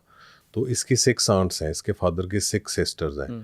तो इसकी शुरुआत एजुकेशन हुई है राजस्थान में, और उसके बाद ये अबोहर में, इनके पास दोतरा वाली इनका विलेज है, तो वहाँ अबोहर में हुई है। फिर 6th बुआ लोगों के पास रह करके पढ़ा? हाँ, 6th तक ये वहाँ राजस्थान में उसने स्टडी की है, और 6th से 10th तक उसने की है अबोहर के पब्लिक स्कूल में। और 11th में वो आ गया था डीएवी स्कूल चंडीगढ़। +1 +2 उसने डीएवी स्कूल में की।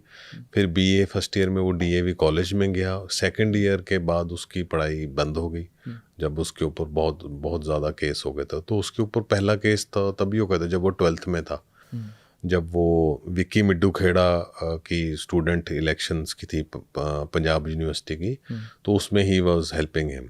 अच्छा।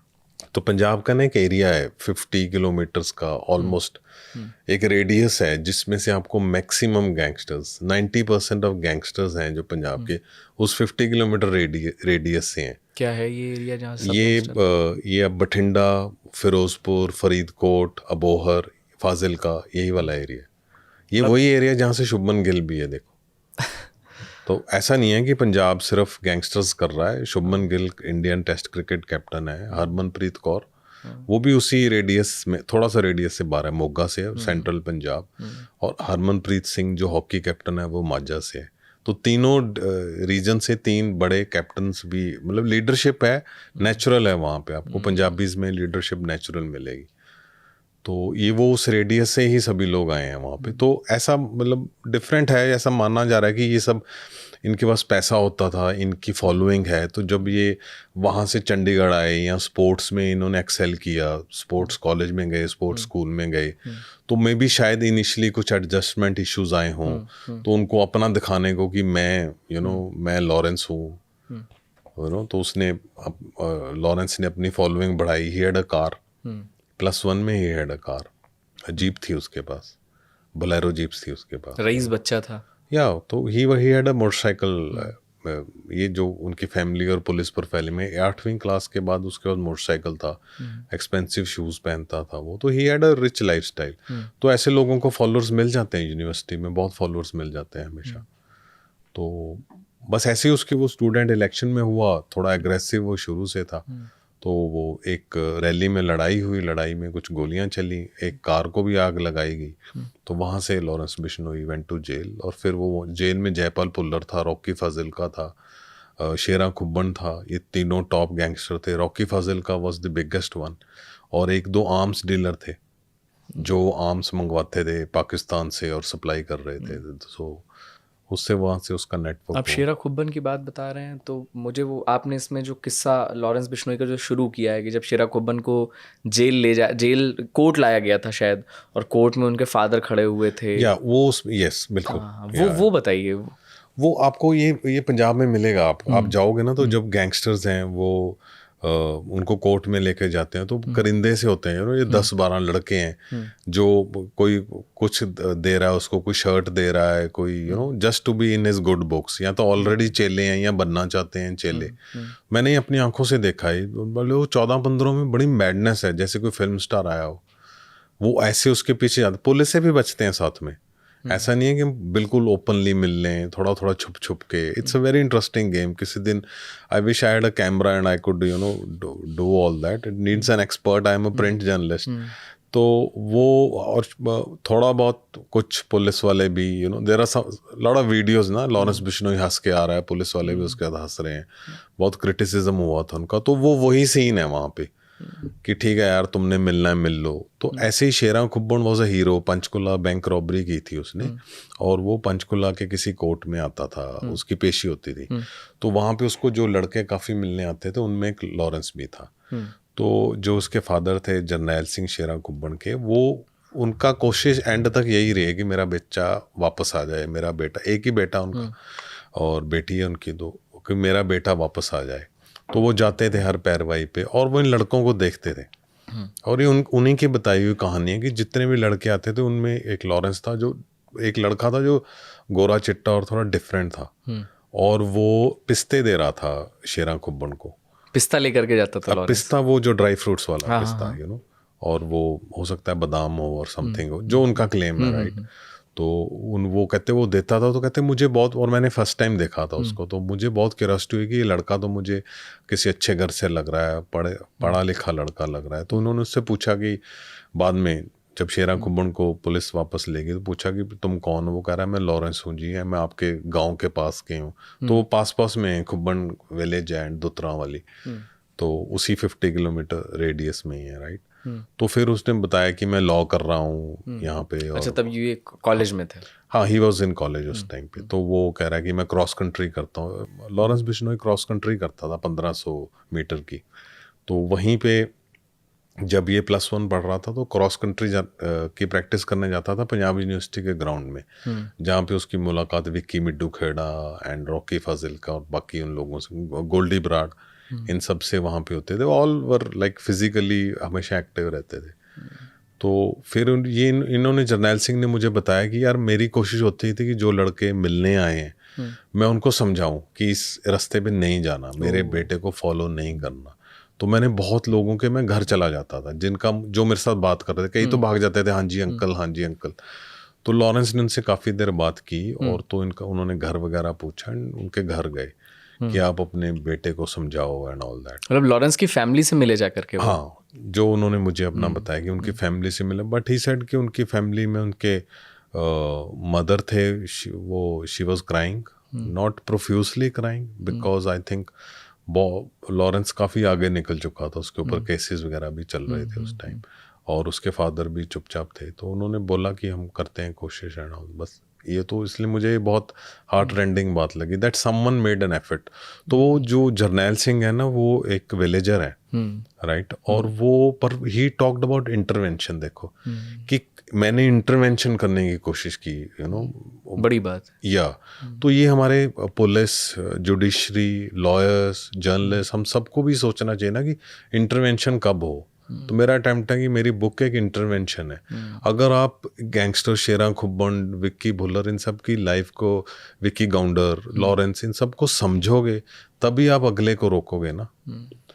पंजाब यूनिवर्सिटी की इलेक्शन में ज्ञानी जैल सिंह प्रेसिडेंट था और दरबारा सिंह चीफ मिनिस्टर था, वो दोनों इन्वॉल्व थे। वो दोनों के ग्रुप्स पंजाब यूनिवर्सिटी के इलेक्शन कॉन्टेस्ट कर रहे थे 1983-84 की मैं बात कर रहा हूँ, जब टेररिज्म हाइट पे था। और ये सिर्फ स्टूडेंट्स का क्लेम नहीं है, मीडिया की रिपोर्ट्स हैं, पेज 1 की रिपोर्ट्स हैं कि it is Darbara Singh versus gel Singh, Tribune की है। तो आपके आर्काइव्स में भी ऐसे बहुत सारे रेफरेंसेस मिल जाते हैं, और it all boils down to a politician.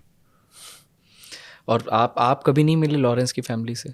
नहीं, मैं नहीं मिल पाया जी उनसे, मेरी बड़ी इच्छा थी, बट मैं बहुत बार उनके घर गया हूँ, और पर वो वहाँ रहते नहीं हैं, वो दे डोंट, बहुत कम रहते हैं वहाँ पे। They have house in Panchkula, they have you know relatives in Rajasthan also, Haryana also. तो उनके एक रिलेटिव जज भी थे, तो वो मीडिया से दूर रहते हैं, मैं उनसे मिल नहीं पाया कभी भी। इन गैंगस्टर्स में से किसी से आप इंटरव्यू कर पाए? यस, लॉरेंस को छोड़ के बाकी सब गैंगस्टर्स की फैमिली से मिला हूँ। सबकी फैमिली से मिले। क्या आप जब इनके फैमिलीज से मिले हैं तो क्या आपको समझ में आया कि उनकी फैमिलीज चाहती थी कि इस रास्ते पे जाएं, प्रोटेक्शन मिला, पैसा भी कहीं ना कहीं से इधर उधर से पहुंच ही जाता होगा, तो उनके मन में क्या था? क्योंकि नहीं, कोई भी पेरेंट्स नहीं चाहते कि ऐसा हो। देखो, और ऐसा भी नहीं था कि कोई फैमिली एनमिटी चल रही हो, है ना, कि परिवार की लड़ाई चल रही है और उसमें बेटा इन्वॉल्व हो गया, यू नो, मर्डर में, या कोई उसने लैंड जो उसकी ऑक्यूपाइड थी उसको छुड़ाने में हो गया। ये तो सभी कॉलेजेस में जाके इनका हुआ। कोई भी पेरेंट, कोई भी फादर मदर ये नहीं चाहते कि उनका बच्चा गैंगस्टर हो, अगर हो तो वो हो तो वहीं जाए, वो वापस आ जाए। सबका सब यही थे, यू नो, चाहे वो विक्टिम है, चाहे वो गैंगस्टर है। और इन सब की जो था ना, उन सब में मैंने, जो एक फादर है ना सबके, वो बहुत पावरफुल कैरेक्टर है। वो अभी भी लड़ रहे हैं। किससे? एक तो वो सिस्टम से लड़ रहे हैं, यू नो, जिनकी तो चलो डेथ हो गई, वो इसलिए लड़ रहे हैं कि मेरे बेटे की मेमोरी अच्छी रहे, जो उसके साथ हुआ वो आगे बच्चों के साथ ना हो। शेरा खुब्बन के फादर बहुत इस पे कर रहे हैं कि आगे ना हो। जयपाल पुल्लर के father is a very powerful character, he was, वो ASI रिटायर हुए हैं, और वो अभी भी he is a very strong man, पर वो अंदर से टूट चुका है बिल्कुल, is a very hollow man अंदर से। और उनके घर में जाके मैं बहुत इमोशनल हो गया था, उनके घर जाके ना। अच्छा घर बनाया उन्होंने फिरोजपुर में, और 3 बच्चे थे। अब एक बेटी है, वो बाहर है, और एक बेटे को गैंगस्टर बन के मर गया वो, और दूसरा बेटा जेल में है। घर में पेंट भी उतर रहा है, दरवाजे को भी पेंट नहीं कर रहे, किसके लिए करवाए ना वो पेंट। बिल्कुल बिल्कुल मौत जैसा सन्नाटा उनके घर में। लेकिन वो फादर्स को आप मिलते हो तो आपको लगता है कि मतलब दिस वाज ए फादर ने बहुत तगड़ा बेटा, यू नो, पाला होगा, और पर वो उसको समझा नहीं पाया, उसको वही टाइमली इंटरवेंशन नहीं कर पाया। जयपाल पुल्लर के फादर ने उसको बहुत रोका कि वो एक हैप्पी द्योड़ा नाम का लड़का था, तो वो उसके साथ जिम में मिला था वो, और उसके साथ करते करते हैप्पी द्योड़ा ने अपने ही भतीजे की किडनैपिंग की थी because of some family dispute, और जयपाल पुल्लर उसके साथ था, और वो पूरा था। उन्होंने बच्चे को उठाया भी, बाद में लुधियाना पुलिस ने रिकवर किया। वो जितना मर्जी जयपाल पुल्लर कहता रहे कि मुझे नहीं पता था, मैं इनोसेंट था, तो लेकिन वो ही वॉज इन्वॉल्व, उसने हैप्पी द्योड़ा को रोका नहीं। तो as per the law of the land he committed that crime. तो उसी क्राइम में वो पकड़ा गया, जेल में गया, तो वो कभी वहाँ से वापस नहीं आ पाया। क्या इसमें सिर्फ और सिर्फ, क्योंकि इसमें आपके में मुख्तार अंसारी का भी नाम आता है कि कैसे डिम्पी चांदबान के आसपास उनका पूरा सर्कल था, प्रोटेक्शन था, तो क्या इसमें बाकी भी बिहार के, उत्तर प्रदेश के भी जो जिनको कि बाहुबली नेता बोल देते हैं, क्या इन लोगों ने भी गैंगस्टर्स को समर्थन दिया, अपना पॉलिटिकल प्रोटेक्शन दिया? मुख्तार अंसारी का ही सबसे ज़्यादा है, बिकॉज उसने डिम्पी चांदबान के साथ था वो, और फिर जो उसके फ्रेंड्स थे जो बाद में मुख्तार अंसारी के राइवल्स बन गए, तो उन्होंने फिर दूसरे को करना शुरू कर दिया। जितनी देर मुख्तार अंसारी का एक ग्रुप था, तो उतनी देर वो सब डिम्पी चांदपान को सपोर्ट कर रहे थे। ठीक है। उसके बाद डिम्पी चांदपान की शादी में भी मुख्तार अंसारी आया था। उसके बाद जब वो papers, he was contesting elections also from Simranjeet Singh months party, तो तब भी मुख्तार अंसारी की उसको सपोर्ट थी। फिर उनका आपस में कुछ फ्रिक्शन हो गया था, उनकी राइवलरीज हो गई थी गैंग में।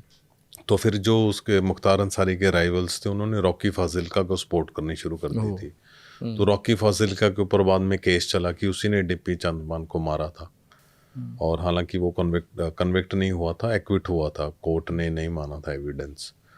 तो ऐसे ऐसे था। तो पूरा मुख्तार अंसारी का तो थ्रू कांग्रेस पार्टी, कांग्रेस के लीडर्स के साथ हमेशा से नाम जुड़ता रहा है, और वो उसका बहुत इन्फ्लुएंस रहा है पंजाब के गैंगस्टर्स के ऊपर। फिर जो गैंगस्टर्स, मुख्तार अंसारी वाले गैंगस्टर्स के राइवल्स थे, उनको अकाली लीडर्स के साथ उनका नाम बहुत जुड़ा है, ऑफिशियली नाम उनके हुआ है, और वो एक दूसरे की पॉलिटिकल रैलीज में, इलेक्शंस में हेल्प करते थे, एक दूसरे के खिलाफ काम करते थे। तो जो कांग्रेस वर्सेस अकाली दल में ना पंजाब में 10-15 साल बहुत लड़ाई चली है, और वो लड़ाई इस लेवल पे थी कि एक तरफ कैप्टन अमरिंदर सिंह थे कांग्रेस के, और एक तरफ प्रकाश सिंह बादल। तो एक दूसरे के वर्कर्स के ऊपर बहुत ज़्यादा FIRs रजिस्टर हुई, जिनमें से मैक्सिमम वर फॉल्स, जस्ट कि मैं अगर पावर में हूँ तो मैं दूसरे को ख़त्म कर दूंगा। ये इतनी बड़ी थी कि डॉक्टर मनमोहन सिंह को उनको बुला के उनको बोलना पड़ा कि इसको बंद करो। पॉलिटिकल रिवेंज टाइप चल रहा था। पूरा चल रहा था। उसी में क्या हुआ था कि 2002 से 7 तक कांग्रेस की थी, और 7 से 12 तक अकालीज की थी।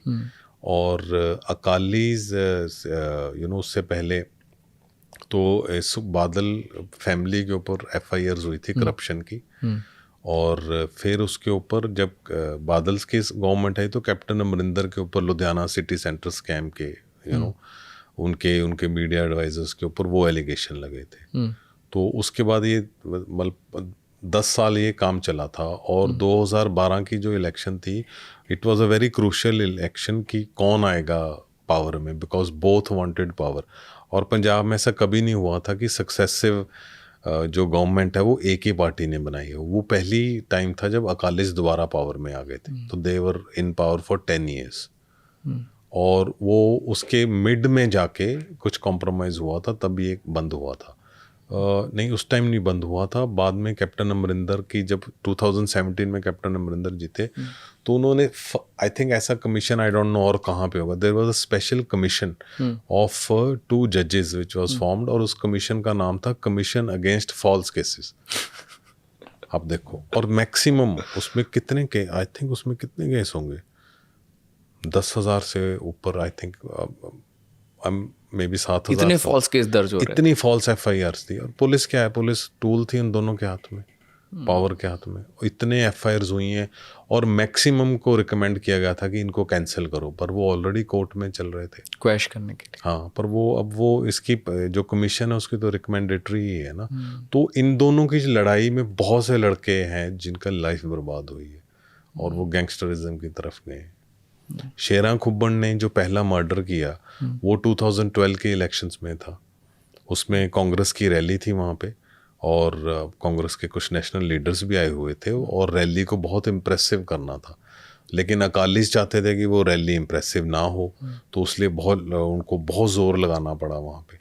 तो तभी शेरा खुब्बन को गुरप्रीत सेखों मिलता है वहाँ पे, और गुरप्रीत सेखों हैं जिसके जो अरेंज कर सकता है 200 गाड़ियाँ, तो शेरा खुब्बन 300-400 गाड़ियाँ कर रहा है अरेंज, है ना। तो लग रहा है कि शेरा खुब्बन इज़ बिग, तो वो रोल मॉडल है लड़कों के लिए।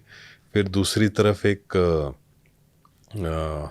एक राइवल गैंगस्टर है, नॉट गैंगस्टर, अकाली लीडर था जिसके खिलाफ केसेस थे, वो अपनी रैलीज कर रहा है, तो इलेक्शन टाइम उनके आपस में झगड़ा होता है और वहाँ गोली चलती है, एंड शेरा खुब्बा से एंड समवन डाइज, तो वो मर्डर का केस हो जाता है उसके ऊपर, और वो भागता है, ऐसे। मतलब पॉलिटिशियंस ने बाकायदा इन गैंगस्टर्स को यूज़ किया है। या जो 2012 और 2014 का पीरियड है ना, इसमें आपको पंजाब को आप देखो तो सब कुछ इन्हीं 3 साल में हुआ। इन्हीं 3 सालों में गैंगस्टर सबसे ऊपर आए। सडनली पंजाब ड्रग्स में कंट्री में फर्स्ट आ गया। 2013 में फर्स्ट टाइम है जब पंजाब टॉप आया, और 2014 की इलेक्शन में जो 2014 की जो पार्लियामेंट्री इलेक्शंस थी, उसमें फर्स्ट टाइम बीजेपी के इलेक्शन मैनिफेस्टो फॉर पंजाब, उसका पहला टॉपिक था, पहला जो उनका प्रॉमिस था वो ये था कि हम पंजाब से नशे ख़त्म करेंगे, और उन्हीं की अलायंस वाली गवर्नमेंट पंजाब में थी। और ये यू रिमेंबर उस टाइम पे दोनों अकालीज और बीजेपी में दोनों अलायंस में थे, लेकिन उनमें इतना झगड़ा हुआ, राजनाथ सिंह ने एक रैली में आके बोल दिया था कि पंजाब में बहुत ड्रग्स है, पंजाब के जवान ड्रग्स ले रहे हैं, और तो वो तब इन्होंने अकालीज ने बोला था कि ड्रग्स आ रहे हैं बॉर्डर से, और बॉर्डर पे है बॉर्डर सिक्योरिटी फोर्स जो कि सेंटर गवर्नमेंट की है, तो बॉर्डर सिक्योरिटी फोर्स का काम है ड्रग्स रोकना, तो हम अब बॉर्डर पे जाके धरने देंगे कि ये आप रोको। ही सेइंग कि पंजाब में तो ड्रग्स होते नहीं, वो तो बाहर से आ रहे हैं, तो आपकी बॉर्डर सिक्योरिटी फोर्स करे। तो फिर उसके टाइम बहुत ज़्यादा इट वाज दिस थिंग, बहुत कंट्रोवर्सी थी कि बॉर्डर सिक्योरिटी फोर्स के खिलाफ आप बॉर्डर के पास जाके धरने दे रहे हो, इट्स नेशनल सिक्योरिटी। तो फिर कॉम्प्रोमाइज़ हुआ, तो वो थोड़ा बॉर्डर डिस्ट्रिक्ट्स में किए, बिल्कुल बॉर्डर के पास नहीं किए, तो बहुत कन्फ्रंट्रेशन चली। तो अभी भी वो कॉन्फ्रंट्रेशन वैसे नहीं है, ऐसा नहीं है कि बॉर्डर सिक्योरिटी फोर्स को ब्लेम किया जा रहा है, but fact of the matter is कि ड्रग्स तो आ रहे हैं वहाँ से। फिर बीच में वो जगदीश पोला था, एक he was a DSP in Punjab police, sports कोटे में था, अर्जुना अवार्डी प्लेयर था वो, और उससे ड्रग्स पकड़े गए। तो उसने उसकी इन्वेस्टिगेशन में आया था कि 6,000 करोड़ का बिजनेस है पंजाब का। First time there was a figure, 2012-13 की बात है कि फर्स्ट टाइम रिकॉग्नाइज होना शुरू हुआ उस एंड फेज में। उसने एक अकाली पॉलिटिशियन का नाम लिया, जो वो वाली कंट्रोवर्सी अभी तक चल रही है, that Akali minister he is saying कि आई एम इनोसेंट, लेकिन वो चल रहा है अभी तक, वो जो जगदीश पोले का क्लेम। नाम नहीं लेते आप? नाम नहीं ले सकते, अब नाम सबको पता है उसका, ये एक ही Akali minister, is the most active. मैं भी छोड़ देता हूँ। जैसे हम 90s के दौर में, जैसा बॉलीवुड में हमने देखा कि अंडरवर्ल्ड जो चाहता था वो करवाता था, और किस तरीके से इन्फ्लुएंस करना, बहुत सारे हम सुनते हैं कि धमकी दी गई, लोगों से अपने हिसाब से काम करवाया गया। अभी एक लंबी फहरिस्त है, गिप्पी ग्रेवाल पर हमला होता है, बी प्राक पर, अभी कल की खबर है कि दिलजीत दोसांझ के जो मैनेजर हैं उन पर, उनके घर पर अटैक हो रहा है, और भी बहुत सारे नाम हैं जो इसमें फहरिस्त में शामिल हैं। अचानक से पंजाबी म्यूज़िक इंडस्ट्री पर अटैक क्यों होने लगे? गैंगस्टर्स ने क्यों धमकियां देना शुरू कर दिया? इसके पीछे क्या कोई साठगांठ चल रही है? मतलब ये क्या मिस्ट्री है? इसका ओरिजिन भी ना उसी 2012-14 में ही है। उससे पहले पंजाबी म्यूज़िक इंडस्ट्री इतनी बिग नहीं थी। Suddenly Punjabi music industry mushroom की है, सडनली पंजाबी फिल्म्स ने उसी पीरियड के दौरान किया है, जब सडनली ड्रग्स आ गए, गैंगस्टर्स आ गए, तो उसी टाइम पे पंजाबी फिल्म इंडस्ट्री आई है। लेकिन पहले 2-3 साल तक किसी को थ्रेट्स वगैरह ज़्यादा नहीं थे। ये सबसे पहला जो हम लोग सुनते हैं वो परमीश वर्मा, उनको हुआ था सबसे पहले, और वो देवेंद्र बम्बिहा ने किया था, जो कि बाद में लॉरेंस बिश्नोई और देवेंद्र बम्बिहा गैंग की राइवलरी है इस समय सबसे ज़्यादा। 20 से 25 एक दूसरे के मेंबर्स को ये मार चुके हैं, बिग लीडर्स को मार चुके हैं, आए दिन हम सुनते हैं। तो ये 2000 उसी टाइम पे 15-16 के टाइम कहीं पे ये शुरू हो गया कि इनको हम ये करें। वही पीरियड था जब कबड्डी का भी बहुत सारा हुआ, कबड्डी माफिया, कबड्डी ड्रग्स, तो उसी पीरियड से निकला है। तो कुछ लोग कहते हैं कि सडनली ड्रग्स करके बहुत सारे लोगों को पैसा मिल गया, पैसा भी। अब जब आप ड्रग्स ले रहे हो, जैसे मैं बोल रहा हूँ कि बिना ऑफिशियल हेल्प के तो आप ले नहीं सकते ना, तो बिना पॉलिटिशियन हेल्प के गैंगस्टर्स नहीं चल सकते। तो जो भी पैसा इधर से उधर हुआ वो इन्वेस्ट कहाँ होगा, वो या तो रियल एस्टेट में होगा, या अब जिम बहुत खुले हुए हैं पंजाब में, सैलून्स बहुत खुले हुए हैं, इनमें भी वही पैसा लगा है। ये ऐसी चीज़ें हैं जिनको मतलब ये जो बहुत फाइनेंशियल फ्रॉड्स जो करते हैं इनकम टैक्स और ईडी के ऑफिशियल्स, उनका ये मानना है कि ये कुछ प्रोफेशन है जिसमें कैश बहुत चलता है। रेस्टोरेंट्स, सैलून्स, जिम, उसमें मेंबरशिप कितनी है, ऑफिशियल कितनी है, असल में कितने बंदे आ रहे हैं, कौन कैश दे रहा है, कौन क्या कर रहा है, और सडनली बहुत मशरूमिंग है। मॉल्स, बिग मार्केट्स, वो पैसा तो ड्रग मनी ही है ना जो सर्कुलेट हो रहा है, बिकॉज वो 11 महीने की तो पॉकेट में जा रही है ना किसी के, और वो पंजाब में ही जा रही है, पंजाब से बाहर भी जा रही है। तो कुछ ये माना गया कि suddenly Punjabi film industry mushroom कैसे हो गई। तो one of the reason is this कि बहुत सारा लिक्विड कैश था जिससे वो म्यूज़िक इंडस्ट्री, फिल्म इंडस्ट्री आई है। म्यूज़िक इंडस्ट्री आई है बिकॉज यूट्यूब से, यूट्यूब ने सडनली आपको ये कर दिया कि आप you are not dependent on producers and all that. आप अपना गाना घर बैठ के सिंपल उससे रिकॉर्ड करो, आप में टैलेंट है तो आप निकल आओगे। पंजाब में टैलेंट तो था ही, हमेशा ही टैलेंट रहा है। तो वहाँ से वो यूट्यूब ने, वो इंटरनेट ने जो फ्री किया, जब से जियो ने फ्री किया वो भी कंट्रीब्यूट करता है। जब जियो में सबके पास ये फ्री है फ़ोन, इसलिए बहुत सारे यूट्यूब की व्यूअरशिप डीप रूरल बेल्ट तक चली गई है मोबाइल की, तो उससे ये सारा चल गया। तो उसी में ये सब कुछ होने लगा। बहुत सारा पैसा है इनके पास, अब इनके पास भी वाइट एंड ब्लैक पैसा है, दोनों है। हर everyone wants to save income tax. आप 20% वाले ब्रैकेट से अगर 30% में चले गए तो बहुत चुभता है, राइट। आपको बिकॉज आपको सडनली आपको बहुत बड़ा कट होता है। तो ये वर्ल्ड ओवर है कि यार मैं कहीं से पैसे सेव करूं। जहाँ पैसे सेव कर रहे हो वहाँ आपको फिर गैंगस्टर की एक्सटॉर्शन आ जाती है। अब हो सकता है गैंगस्टर को इन्फॉर्मेशन भी कोई इनसाइडर ही दे रहा है कि ये बचा रहा है, कि ये यू नेवर नो है ना इनमें कैसा है। तो ये सारा वहाँ से ही ऐसा चलता रहा है उसमें।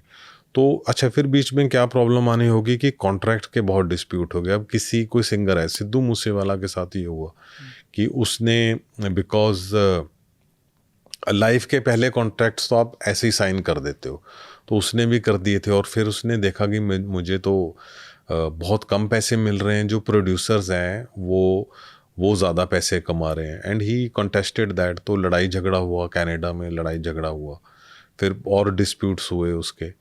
तो वहाँ पे फिर एक दूसरे को फिर उसको थ्रेट्स भी आने शुरू हो गए कि तुम अपने गाने यहीं पे गाओगे, हमारे म्यूज़िक के साथ ही गाओगे। तो उसने पुलिस में कंप्लेंट्स भी की। तो ऐसा सब सिंगर्स के साथ हुआ है। अब जिसने फाइट किया वो उसका पब्लिक में आ गया, जिसने फाइट नहीं किया उसका, इसका मतलब उसने पैसे दे दिए, उनको कॉम्प्रोमाइज़ किया। फिर वहाँ पे पंजाब में म्यूज़िक इवेंट्स होते हैं, वहाँ पे भी कौन सा सिंगर गाएगा कौन सा नहीं गाएगा। फिर कबड्डी है, कबड्डी के मेले होते हैं पंजाब में नवंबर, दिसंबर, जनवरी, फरवरी। ये दिसंबर, जनवरी, फरवरी मेन में। मतलब कबड्डी का बहुत कल्चर है, ऐसा है क्या? या कबड्डी का बिग कल्चर। हर विलेज पंचायत कहती है कि मेरा कबड्डी का शो सबसे बड़ा होना चाहिए। और ये 2009 में हुआ जब अकालिज ने वर्ल्ड कबड्डी कप शुरू किया। अच्छा। और ये जो 2011 2012 वाले या 13 वाले कबड्डी के फाइनल में Katrina Kaif and Ranveer Singh they performed. It was a big event in Punjab की। ये बड़े स्टार, सरकार ने करवाया था या श्रोमणी अकाली दल का ही था ये वाला, it was their brain child. तो पाकिस्तान की टीम आती थी खेलने। उसके बाद 2013 ऑनवर्ड सडनली कबड्डी प्लेयर्स के से ड्रग्स पकड़े जाने लगे और कबड्डी प्लेयर से ड्रग एडिक्शन की केसेस सामने आ गए। 1-2 कबड्डी प्लेयर की ड्रग डेथ्स हो गई, तो वो सडनली वो सारा कुछ बड़ा हो गया। फिर जियो पॉलिटिक्स ऐसे हो गई कि पाकिस्तान टीम नहीं आ सकती। तो कबड्डी का इतना बड़ा है पंजाब में, आप यकीन नहीं करोगे। कबड्डी में रेडर्स होते हैं और डिफेंडर्स होते हैं। तो जो रेडर होता है ना, he is like a man of the match, successful raids डालिए। तो एक दिन में 8 हार्ले डेविडसन वर अवॉर्डेड, एक दिन में हार्ले डेविडसन। ये बहुत पुरानी बात नहीं है, अभी दिसंबर की बात। कबड्डी मैच से अंब नाम का प्लेयर है, उसको मिले। फॉर्च्यूनर गाड़ी नॉर्मल है, डिफेंडर गाड़ियाँ, ये अवार्ड मिल रहे हैं उनको। इतना पैसा मतलब डाला जा रहा है। मारुति सुजुकी तो कमेंटेटर्स को मिल जाती, मारुति सुजुकी तो जो लड़का पानी पिलाने जाता है ना प्लेयर्स को, उसको भी दे देते हैं। इसने बहुत अच्छा काम किया, ये सारा दिन पानी पिलाता रहा। कब कब होती है, अगला मैच कब है? तो उसमें ये भी है ना कि जो पानी पिलाने जा रहा है वो अंदर मैसेज भी दे रहा है ना गैंगस्टर का, कि हारना है कि जीतना है। ओह, तो वहां पर ये बुकी इट इज ह्यूज। तो तभी कबड्डी के मर्डर्स हो रहे हैं, वो भी गैंगस्टर चला रहे हैं। जग्गू भगवानपुरी अपनी लीग चला रहा है, तो वो सबको बोलता था कि आप मेरी लीग से खेलोगे, दूसरी लीग से खेलोगे तो गोली लगेगी। तो वो ऐसे ही, मतलब उसमें भी गैंग्स इन्वॉल्व हैं कि खिलाड़ियों के साथ, कि तुम मेरे तरफ से खेलोगे, उसकी तरफ से नहीं खेलोगे। सारे गैंग्स ही चला रहे हैं उसको। जो अच्छे प्लेयर कबड्डी की कर रहे थे, मतलब ऐसा नहीं है कि हर विलेज में है, जो बड़े हैं प्रॉपर ऑर्गेनाइज्ड गैंग्स हैं, और वो उसको कंट्रोल कर रहे हैं कबड्डी को, कि आप जो प्लेयर हो मेरी लीग में खेलोगे, मेरे टूर्नामेंट। इट्स जस्ट लाइक कि आईपीएल की टीम है, वो कह रहे हैं आप आईपीएल में ही खेलोगे, आप ऑस्ट्रेलियन में नहीं जाओगे। ये तो होगी ना गवर्नमेंट की, है ना, और बीसीसीआई की। अब इसी को आप अंडरवर्ल्ड में ले जाओ कि मेरे वाला आईपीएल ही खेलोगे, ऑस्ट्रेलियन वाला बिग बैश लीग और सुपर 100 ऐसा कुछ नहीं खेलोगे। खेलोगे तो गोली लगेगी।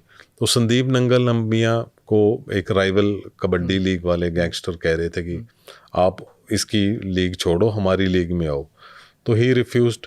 तो उसको सबके सामने खेलते हुए मारा उन्होंने। They always make a show. जितने भी ये किलिंग करते हैं, ये घर में घुस के, मतलब चुपके से नहीं करते, घर में घुस के, तो दैट्स व्हाट दे वांट। पर वो पब्लिकली उसको शो ऑफ करते हैं कि हमने इसको मारा, ताकि बाकी लोग डर जाए, सबक सिखाने के लिए। या और फिर वो जो लीग है, वो लीग ऐसा नहीं है कि सिर्फ पंजाब में खेलोगे आप वो लीग। वही टीम, वही लीग कनाडा भी जाएगी, वही यूके जाएगी, इटली जाएगी, ऑस्ट्रेलिया जाएगी, न्यूजीलैंड जाएगी, सब जगह जाएगी वो टीम। और वो डिसाइड होता है कि वो जीतना है कि हारना है। तो लोगों ने पूरा करियर है उनका इसके ऊपर। ये कबड्डी जो पंजाब की कबड्डी है, वो इस कबड्डी से जो आप टीवी पे देखते हो कबड्डी लीग, उससे डिफरेंट है। ये Punjabi kabaddi is very raw, वो सर्कल कबड्डी होती है, वन ऑन वन मैंने होता है। कभी नहीं देखी।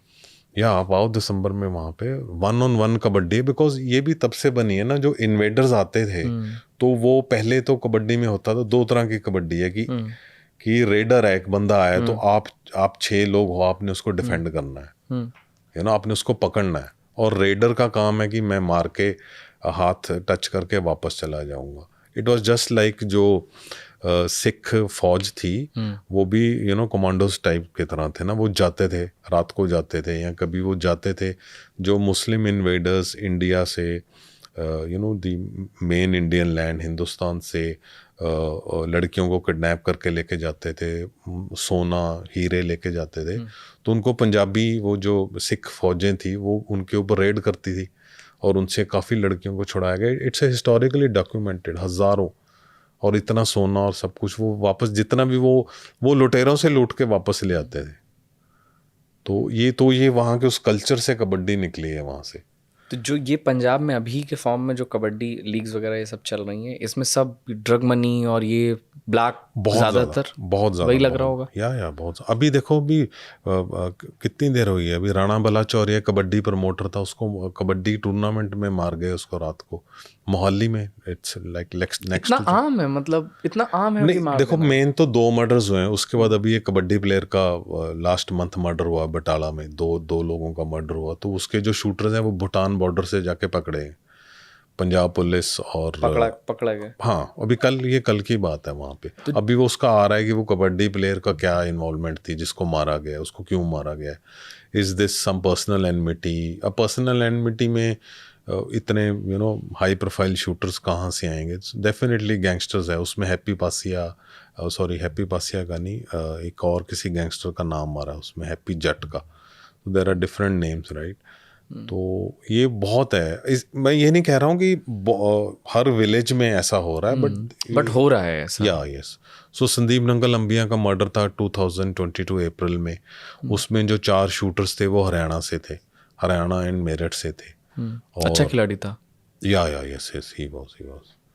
इनफैक्ट अगर आप देखो तो कबड्डी का लाइव टेलीकास्ट होता है। There are about 7-8 YouTube channels, वो कबड्डी को लाइव टेलीकास्ट करते हैं। और आप उनके व्यूज़ देखो, उनके अर्निंग्स देखो। बहुत सारे लोग हैं जो कबड्डी से 3 महीने वो पंजाब में कमेंट्री करते हैं और फिर वो कनाडा जाके कमेंट्री करते हैं। इट्स पूरी वो एक अलग दुनिया है कबड्डी। बिजनेस चल रहा है। यस, इट्स करियर है उनका। तो सबने बनाया हुआ। कई, जैसे मैंने बोला कि सब जगह नहीं है, कई जगह आपको ये मिलता है जैसे लोग देखने आते हैं तो किसी ने लोग ऐसा भी है कि जेब से आए और 100 रुपया दे गए कि ये सक्सेस, ये बड़ा अच्छा प्लेयर है, इसको मेरी तरफ से 100 रुपया, उसका भी नाम लिया जाता है, उसकी भी अनाउंसमेंट होती है वहाँ पे। और जब राणा बलाचौरिया का मर्डर हुआ है उस टाइम सिर्फ पुलिस ही नहीं थी वहाँ पे, एक आईजी रैंक के ऑफिसर और उसकी पर्सनल सिक्योरिटी भी थी। फिर भी वो आए, दो लड़के आए मोटरसाइकिल से, शूट करके चले गए। तो जब कबड्डी होती होगी तो वहाँ पर LIU या इन सबको ये तो होता ही होगा ना कि भाई यहाँ पर थ्रेट, जब ऐसा कुछ चल रहा है तो ऐसा हो सकता है, तो वहाँ सिक्योरिटी वगैरह के बीच में होती है, नॉर्मल हो रही होती है? ऐसा नहीं है कि बहुत ज़बरदस्त सिक्योरिटी हो, ऐसा नहीं है, पर सिक्योरिटी होती है वहाँ पे। आप कबड्डी के मतलब जो उसके पोस्टर्स होते हैं ना, बिलबोर्ड होर्डिंग्स लगती हैं बड़ी बड़ी, उस होर्डिंग में 50 लोगों की फ़ोटो होती है। उनके ऊपर लिखा होता है कि इन लोगों को ऑनर किया जाएगा, वहाँ पे सम्मानित किया जाएगा। ये वो लोग हैं जिन्होंने स्पॉन्सर किया है, या जो वो हम लोग कहते हैं वहाँ के पतवंते सज्जन, पीपल, संभ्रांत लोग, या तो उनकी फ़ोटोज़ लगती हैं। आप देखो रोड साइड पे, हाईवेज़ पे फ़ोटोज़ लगते हैं। उसका बड़ा क्रेज़ है वहाँ पे। उन फोटोज़ में कुछ गैंगस्टर्स के सिंपैथाइजर्स भी हैं, पॉलिटिशियंस की तो लगती है। तो अगर उन पोस्टर्स को फॉलो कर लो तो आप कुछ लोगों को तो पकड़ सकते हो, and you can make an idea कि यहाँ पे पंगा होने वाला है। पहले से थोड़ा सा पता हो सकता है। बट अब ऐसा है ना कि अब कहाँ क्या कुछ होगा ना। अब सिक्योरिटी फोर्सेस के भी लिमिट्स हैं। अब सबके घर में तो सिक्योरिटी आ नहीं सकती, सबका फ़ोन टैप नहीं हो सकता।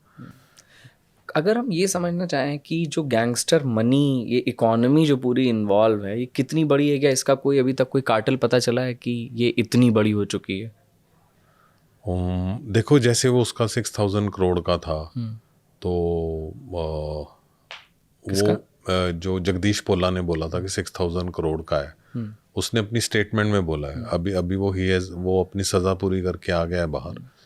तो अभी इसका कहना बड़ा मुश्किल है। पर अगर आप हिसाब लगाओ, वही 1600 किलो जो रिकवरी हुई है, 1 करोड़ रख लो तो 1600 करोड़ तो यही हो गया, राइट? तो जो 1 महीने की है, तो फिर उसको वो उसी को, मतलब मेरे लिए वही बैरोमीटर है एक, उसी सा मतलब बेसिक है जहाँ से आप कोई भी कैलकुलेशन कर सकते हो। तो प्लस माइनस करके आप देख लो कितनी होगी। 1600 को आप 11 से मल्टीप्लाई कर लो तो 6,000 करोड़ से तो ज़्यादा ही, हज़ारों करोड़ की इकोनॉमी चल रही है। यस, वो है। और ये ऐसा नहीं है कि इसमें सिर्फ पंजाब नहीं है, बिकॉज मार्केट पंजाब में है। सी, हमें ये ज़रूर समझना पड़ेगा कि हम पंजाबी ना, हम हर चीज़ को थोड़ा सा, हम शेखी बाय कल्चर ना, हम लोग बहुत खुला रहते हैं। बिकॉज इतनी वॉर लड़ी है वहाँ पे, इतनी लड़ाइयाँ लड़ी हैं पंजाबीज़ ने, इन्वेजन्स के साथ, फिर मुगल्स के साथ, और वहाँ पे तो ये कल्चर में है कि पता नहीं कितने दिन जीना है वहाँ पे। तो हम बहुत खुले डुले नेचर के हैं, और इसलिए हम सब चीज़ों को ना हंस के टाल देते हैं। अब कहते हैं कि पंजाबियां दी बल्ले बल्ले, तो ऐसा नहीं है कि पंजाबी सारा टाइम नाच ही रहे हैं या तंदूरी मुर्गे खा रहे हैं या हर पंजाबी दारू पी रहे हैं, ऐसा नहीं होता वहाँ पे ना। पर ये नेचर बनी हुई, तो हम खुद ही कहते हैं अरे अच्छा, स्टीरियोटाइपिंग है, या कि देखो अफीम का नशा वॉज वेरी वेरी नॉर्मल इन पंजाब, वो शुरू से है, उसका एक ट्रेडिशन है। बिकॉज पंजाब का आप मेहनती लोग हो, आप खेत में काम कर रहे हो, तो आप थोड़ा बहुत अफीम की हेल्प लेते थे, तो ये बहुत नॉर्मल था वहाँ पे। लेकिन अफीम का नशा आपसे क्राइम नहीं करवाता, जबकि आप जो नशे को, और ये ऑफिशियल स्टडीज़ हैं, अफीम आपको थोड़ा हैप्पी ड्रग माना जाता है वो, राइट। लेकिन हेरोइन है वो क्रिमिनल ड्रग है, और वो आपसे क्राइम करवाता है, वो आपको एग्रेसिव करवाता है। तो जितने पंजाब में स्नैचिंग्स हो रही हैं वो ओपीएम ईटर्स नहीं करते। ओपीएम ईटर्स का आप देखो, पंजाबी फिल्मों में देख लो, अमली का हमेशा रोल होगा। मेहर मित्तल वो अमली का रोल करता था, हर फिल्म में होगा, हर गांव में एक अमली होता था। वो अमली होता था तो सबसे ज़्यादा अफीम खाता था, और सब उसको देते भी थे, और वो एक हैप्पी कैरेक्टर होता था, एक कॉमेडी काइंड ऑफ होता था। लेकिन ये हेरोइन ऐसा नहीं है।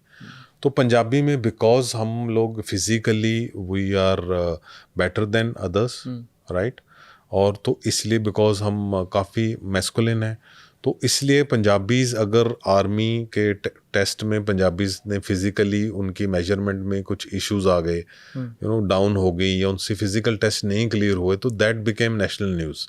बिकॉज पंजाबी से वो एक्सपेक्ट नहीं किया जाता। बिल्कुल, एक सिख से आप ये एक्सपेक्ट नहीं करोगे, तो इसलिए ड्रग्स आप अगर 10 लाख हैं तो पंजाब की पॉपुलेशन 3 करोड़ है, तो this is less than 1%, right, 1%। और वो जैसे मैंने अभी आपको पहले बताया था जब हम बात कर रहे थे कि कनाडा में 18,000 ड्रग डेथ्स हुई हैं 10 साल में, जैसे 1800 पर ईयर। पंजाब में मैक्सिमम 100 हुई हैं एक साल में ना, रिपोर्ट जो या। पर हमारे स्टेट का कल्चर ये है कि कोई भी बुरी चीज़ है हम उसको बहुत सीरियसली लेते हैं, and we talk about it openly, हम उसको स्प्रेस नहीं करते। तो आई मीन एम्पलीफाई हो जाती है कई बार बात ना। हम ये अगर पंजाब में नशा है तो सबसे पहले पंजाबियों ने उसका शोर मचाया है। Punjab we have raise this red flag कि हम नहीं चाहते हमारा एक भी लड़का नशा करे। बहुत सारे ग्रुप्स हैं वहाँ पर, जब मैं गया तो मैं मिला जाकर के, कम्युनिटी लेवल पे जो बुज़ुर्ग हैं, समझदार लोग हैं, वो खुल करके बोलते हैं कि मतलब ये हो रहा है, ये गलत है, ये बुरा है। ग्रुप बना करके वो लोग काम कर रहे हैं कि ताकि लोग जो यूथ फंसा हुआ है इसमें वो किसी तरीके से बाहर निकल पाए। Because we are not known for this ना, हम हार्ड वर्क के लिए। इवन जब इंडिया इंडिपेंडेंट हुआ है तो आपको गुजरात बॉर्डर पे जो बंजर ज़मीन है वहाँ पे पंजाबियों को बसाया गया कि आप इसको फर्टाइल करो। बहुत सारा राजस्थान का एरिया, गंगानगर, हनुमानगढ़, उसको फर्टाइल पंजाबियों ने किया। जितना तराई का एरिया, उत्तर प्रदेश, उत्तराखंड, वो सारा वो पंजाबीज ने किया है। लखीमपुर खीरी और ये सब, या वो सारा वाला। और नॉट जस्ट हेयर, कनाडा को आप देख लो, कनाडा में जाके जो सबसे ज़्यादा एग्रीकल्चर पंजाबीज कर रहे हैं, अफ्रीका में पंजाबीज वहाँ पे कर रहे हैं, ऑस्ट्रेलिया में, न्यूजीलैंड में। तो जैसे गुजरात की कम्युनिटी है वो बिजनेस में they are expert, Gujarat and Rajasthan के लोग वो वर्ल्ड ओवर बिजनेस में शाइन कर रहे हैं। साउथ इंडिया के लोग बहुत आईटी में शाइन करते हैं। तो पंजाबीज हार्ड वर्क से करते थे। लेकिन हमारी नेचर है कि हम हम कहते हैं, जुगाड़ वर्ड भी हमारे से आया ना कि कोई गल नहीं ऐसी जुगाड़ कर लांगे, कोई अच्छा गेस्ट आया है भी, चलो आज इसको मोटी अफीम का गोला देंगे हम, आज इसकी ये गेस्ट आया तो उसकी सेवा के लिए हम अफीम देंगे। ट्रेडिशन में चलता था वो। धीरे धीरे अनफॉर्चुनेटली वो अफीम चिट्टा बन गई और वो हो गया। तो और what we have to remember is that हमारा जो 540 किलोमीटर का बॉर्डर है वो पाकिस्तान के साथ है, और पाकिस्तान डेली उसका ये है कि पंजाब में ट्रबल की जाए।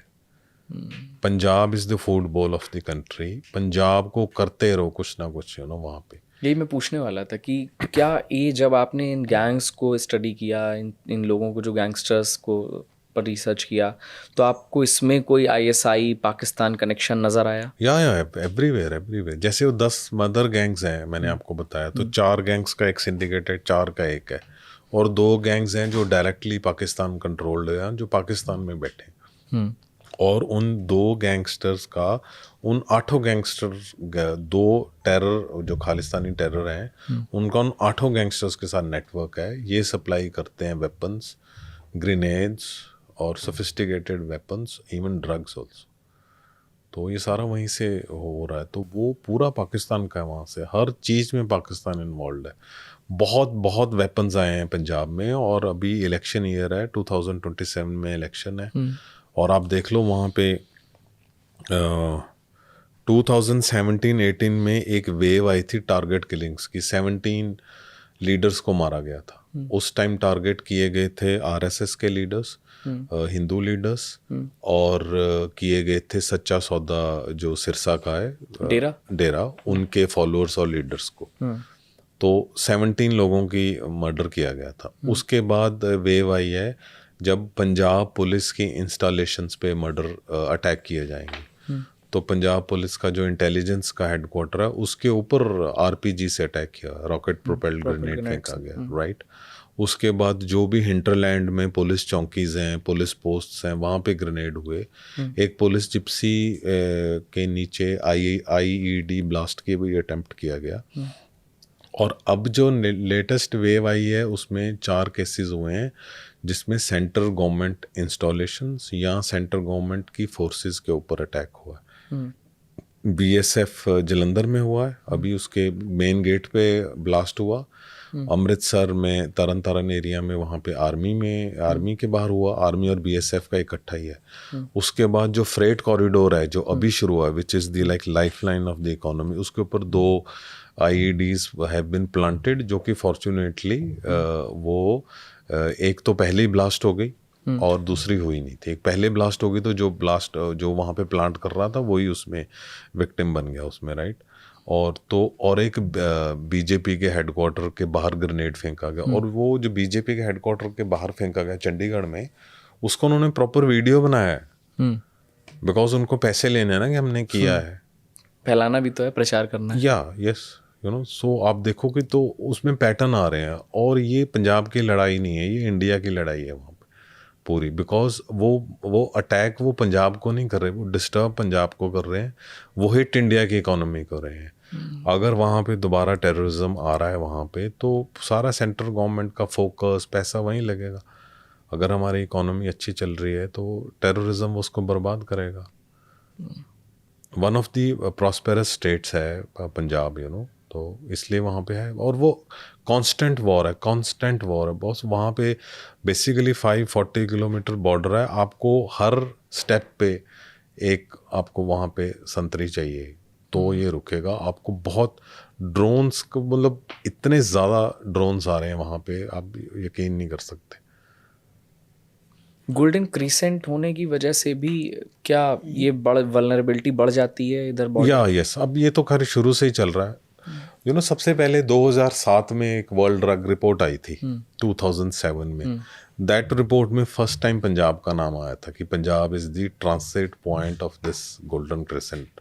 2007 की रिपोर्ट वो हमने रिपोर्ट की थी। और उस टाइम से आप देखो कि मेरे पास कुछ डेटा था, 2000 साल में 2000 में 1.5 किलो हेरोइन पकड़ी गई थी पूरे साल में। और बाय 2007 वो आई थिंक 100 या 110 kg थी। जब वर्ल्ड ड्रग रिपोर्ट ने बोला था कि पंजाब ट्रांजिट पॉइंट है, तो तब ड्रग्स आ रहे थे और वो डिस्ट्रीब्यूट हो रहे थे। दिल्ली में बहुत कंजम्पशन है, गोवा, कैलकाटा, हैदराबाद, बेंगलोर, पुणे, मुंबई तो ऑफ कोर्स टॉप पे है वहाँ पे ना।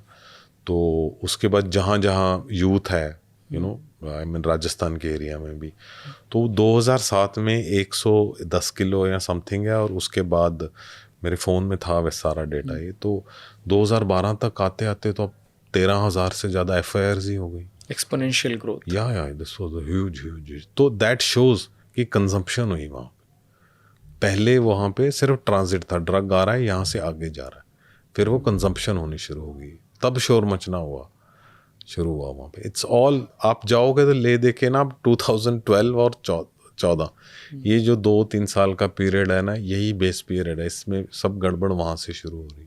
इससे रिलेटेड तो नहीं है, पर जैसे चैलेंज है वहाँ पे ना, रिवराइन एरिया की जो रावी है, जो पंजाब और जम्मू का बॉर्डर है और पंजाब और पाकिस्तान का बॉर्डर है, तो वो फ्लड्स के टाइम, मानसून के टाइम स्वेल कर जाती है। तो उसका जो बाउंड्री है वो बहुत एक्सपैंड कर गई।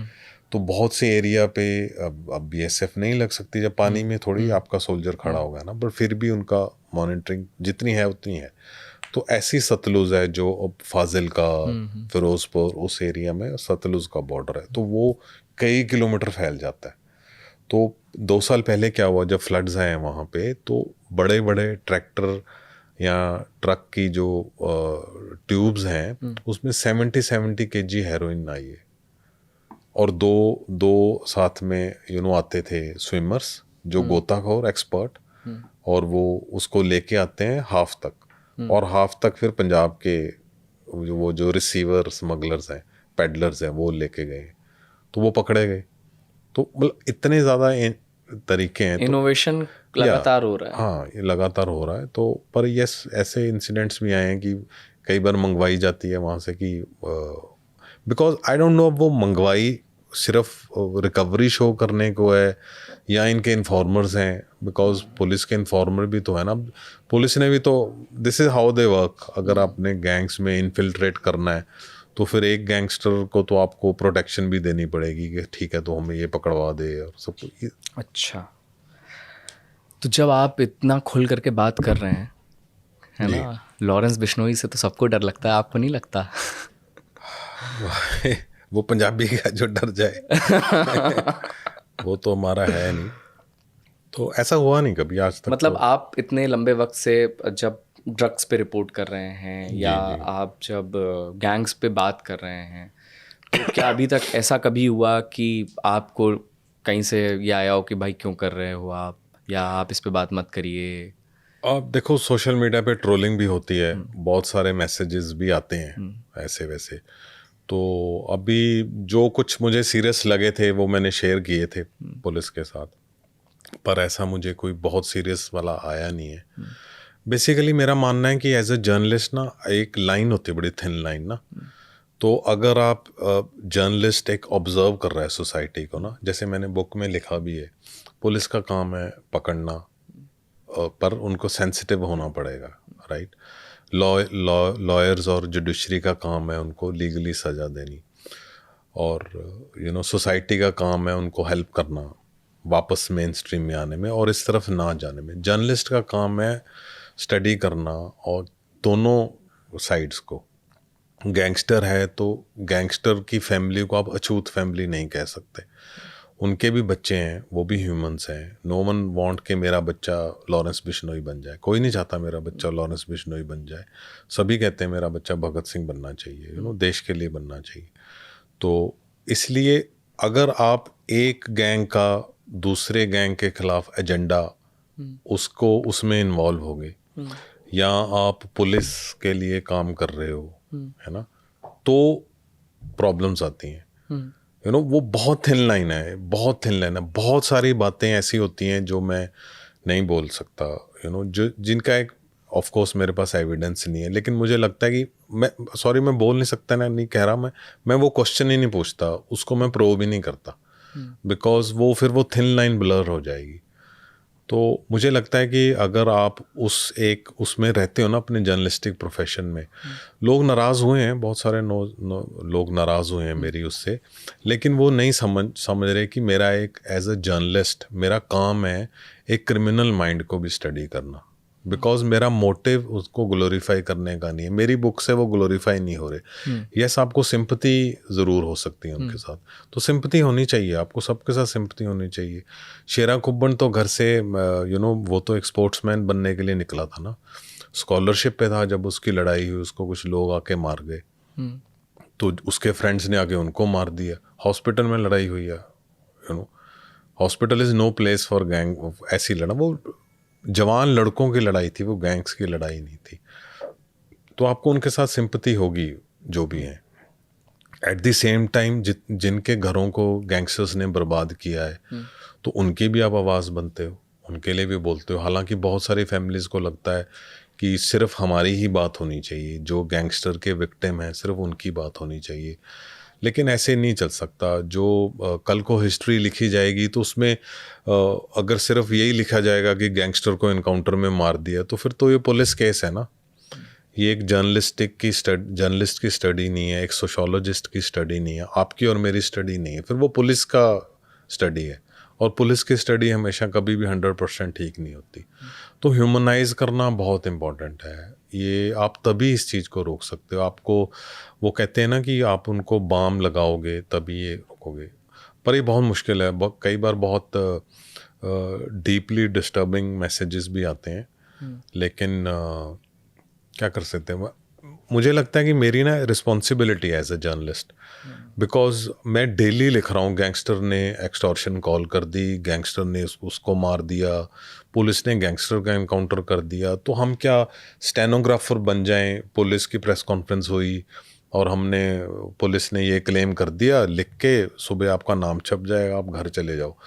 तो मैं सो नहीं पा रहा था कि ये क्या हो रहा है, इतने गैंगस्टर्स कहाँ से आ रहे हैं, क्यों बन रहे हैं गैंगस्टर भाई, मतलब ऐसा क्या हो गया इनको, क्यों करते हैं। ड्रग्स कोई ले रहा है तो क्यों ले रहा है ड्रग्स, आप ड्रग एडिक्ट्स को पकड़ के जेल में डाल रहे हो, तो वो वहाँ से क्या वो ठीक हो जाएगा वहाँ पे, उसकी जगह तो रिहेबिलिटेशन में है, उसकी जगह जेल में नहीं है। ये सब लोग शोर We have to treat them as a victim.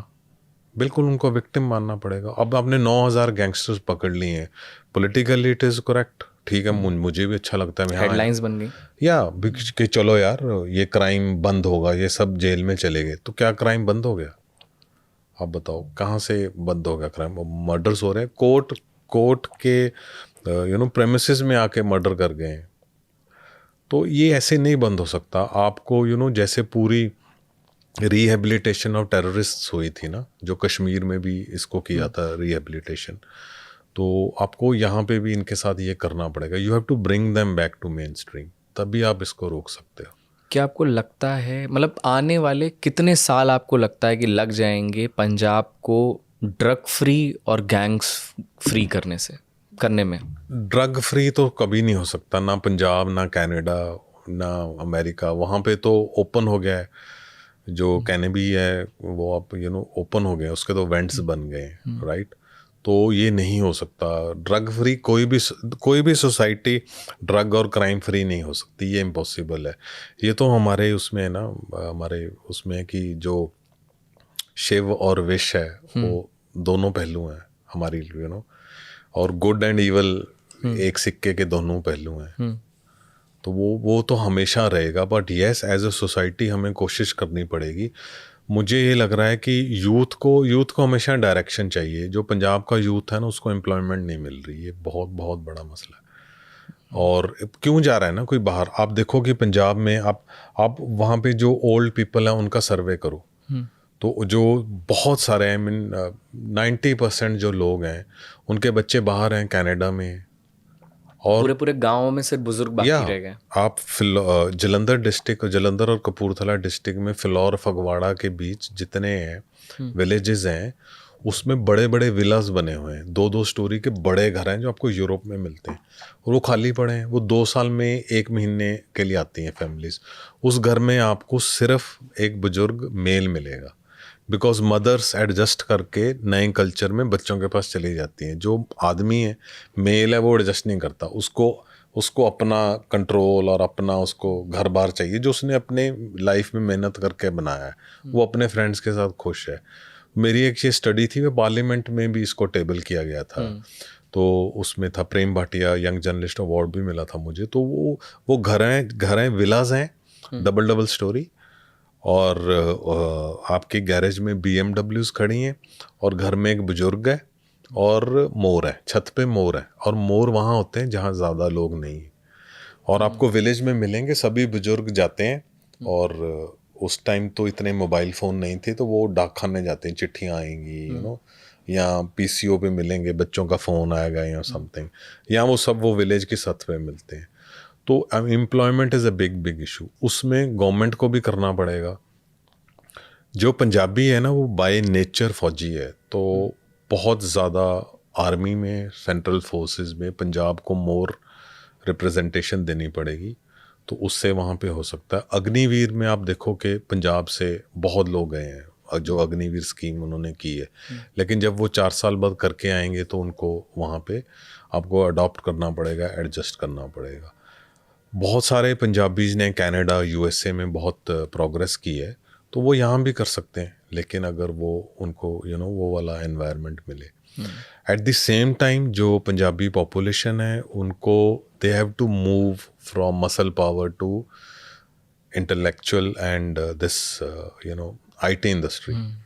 तो अब वो मसल पावर वाला टाइम नहीं रहा। ऑपरेशन सिंदूर ने दिखा दिया है, अब तो हैंड टू हैंड कॉम्बैट और वो वाली लड़ाई तो ख़त्म हो गई है। वो तो सब कुछ ड्रोन से और उनसे हो रहा है। बाद में ऑक्यूपाई करने आपको जाना पड़ेगा पर अदरवाइज तो everything is being done into missiles. तो बहुत एक कल्चरल चेंज होना पड़ेगा, वो सारा कुछ होगा। At the same time there are lot of issues. Punjab के एक हिस्टोरिकल इश्यूज हैं जो चल रहे हैं, जिनको अनफॉर्चुनेटली सिर्फ इलेक्शन के टाइम पॉलिटिकल पार्टीज यूज़ कर रही हैं। किसी पॉलिटिकल पार्टी को सूट करता था पार्टीशन होनी, तो पार्टीशन हो गई। किसी को सूट करता था कि अच्छा इतना बड़ा पंजाब है, इसमें हमारी तो सरकार नहीं बनेगी, तो उन्होंने पंजाबी सूबा मूवमेंट शुरू कर दी। उनकी सरकारें बन गई, उनके घर बार बन गए, सब कुछ बन गया। और पंजाबीज एजिटेशन करते रहे। हिमाचल ने कभी एजिटेशन नहीं की। उन्होंने तो नहीं बोला था कि हमें पंजाब से अलग करो, ना हरियाणा ने बोला था।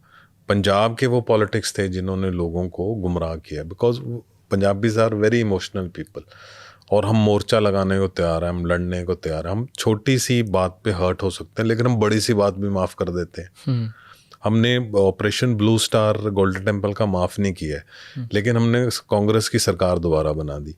कितनी बार बनी उसके बाद। तो एक इमोशनल कम्युनिटी है, उसको इमोशनली ही हैंडल करना पड़ेगा आपको ना।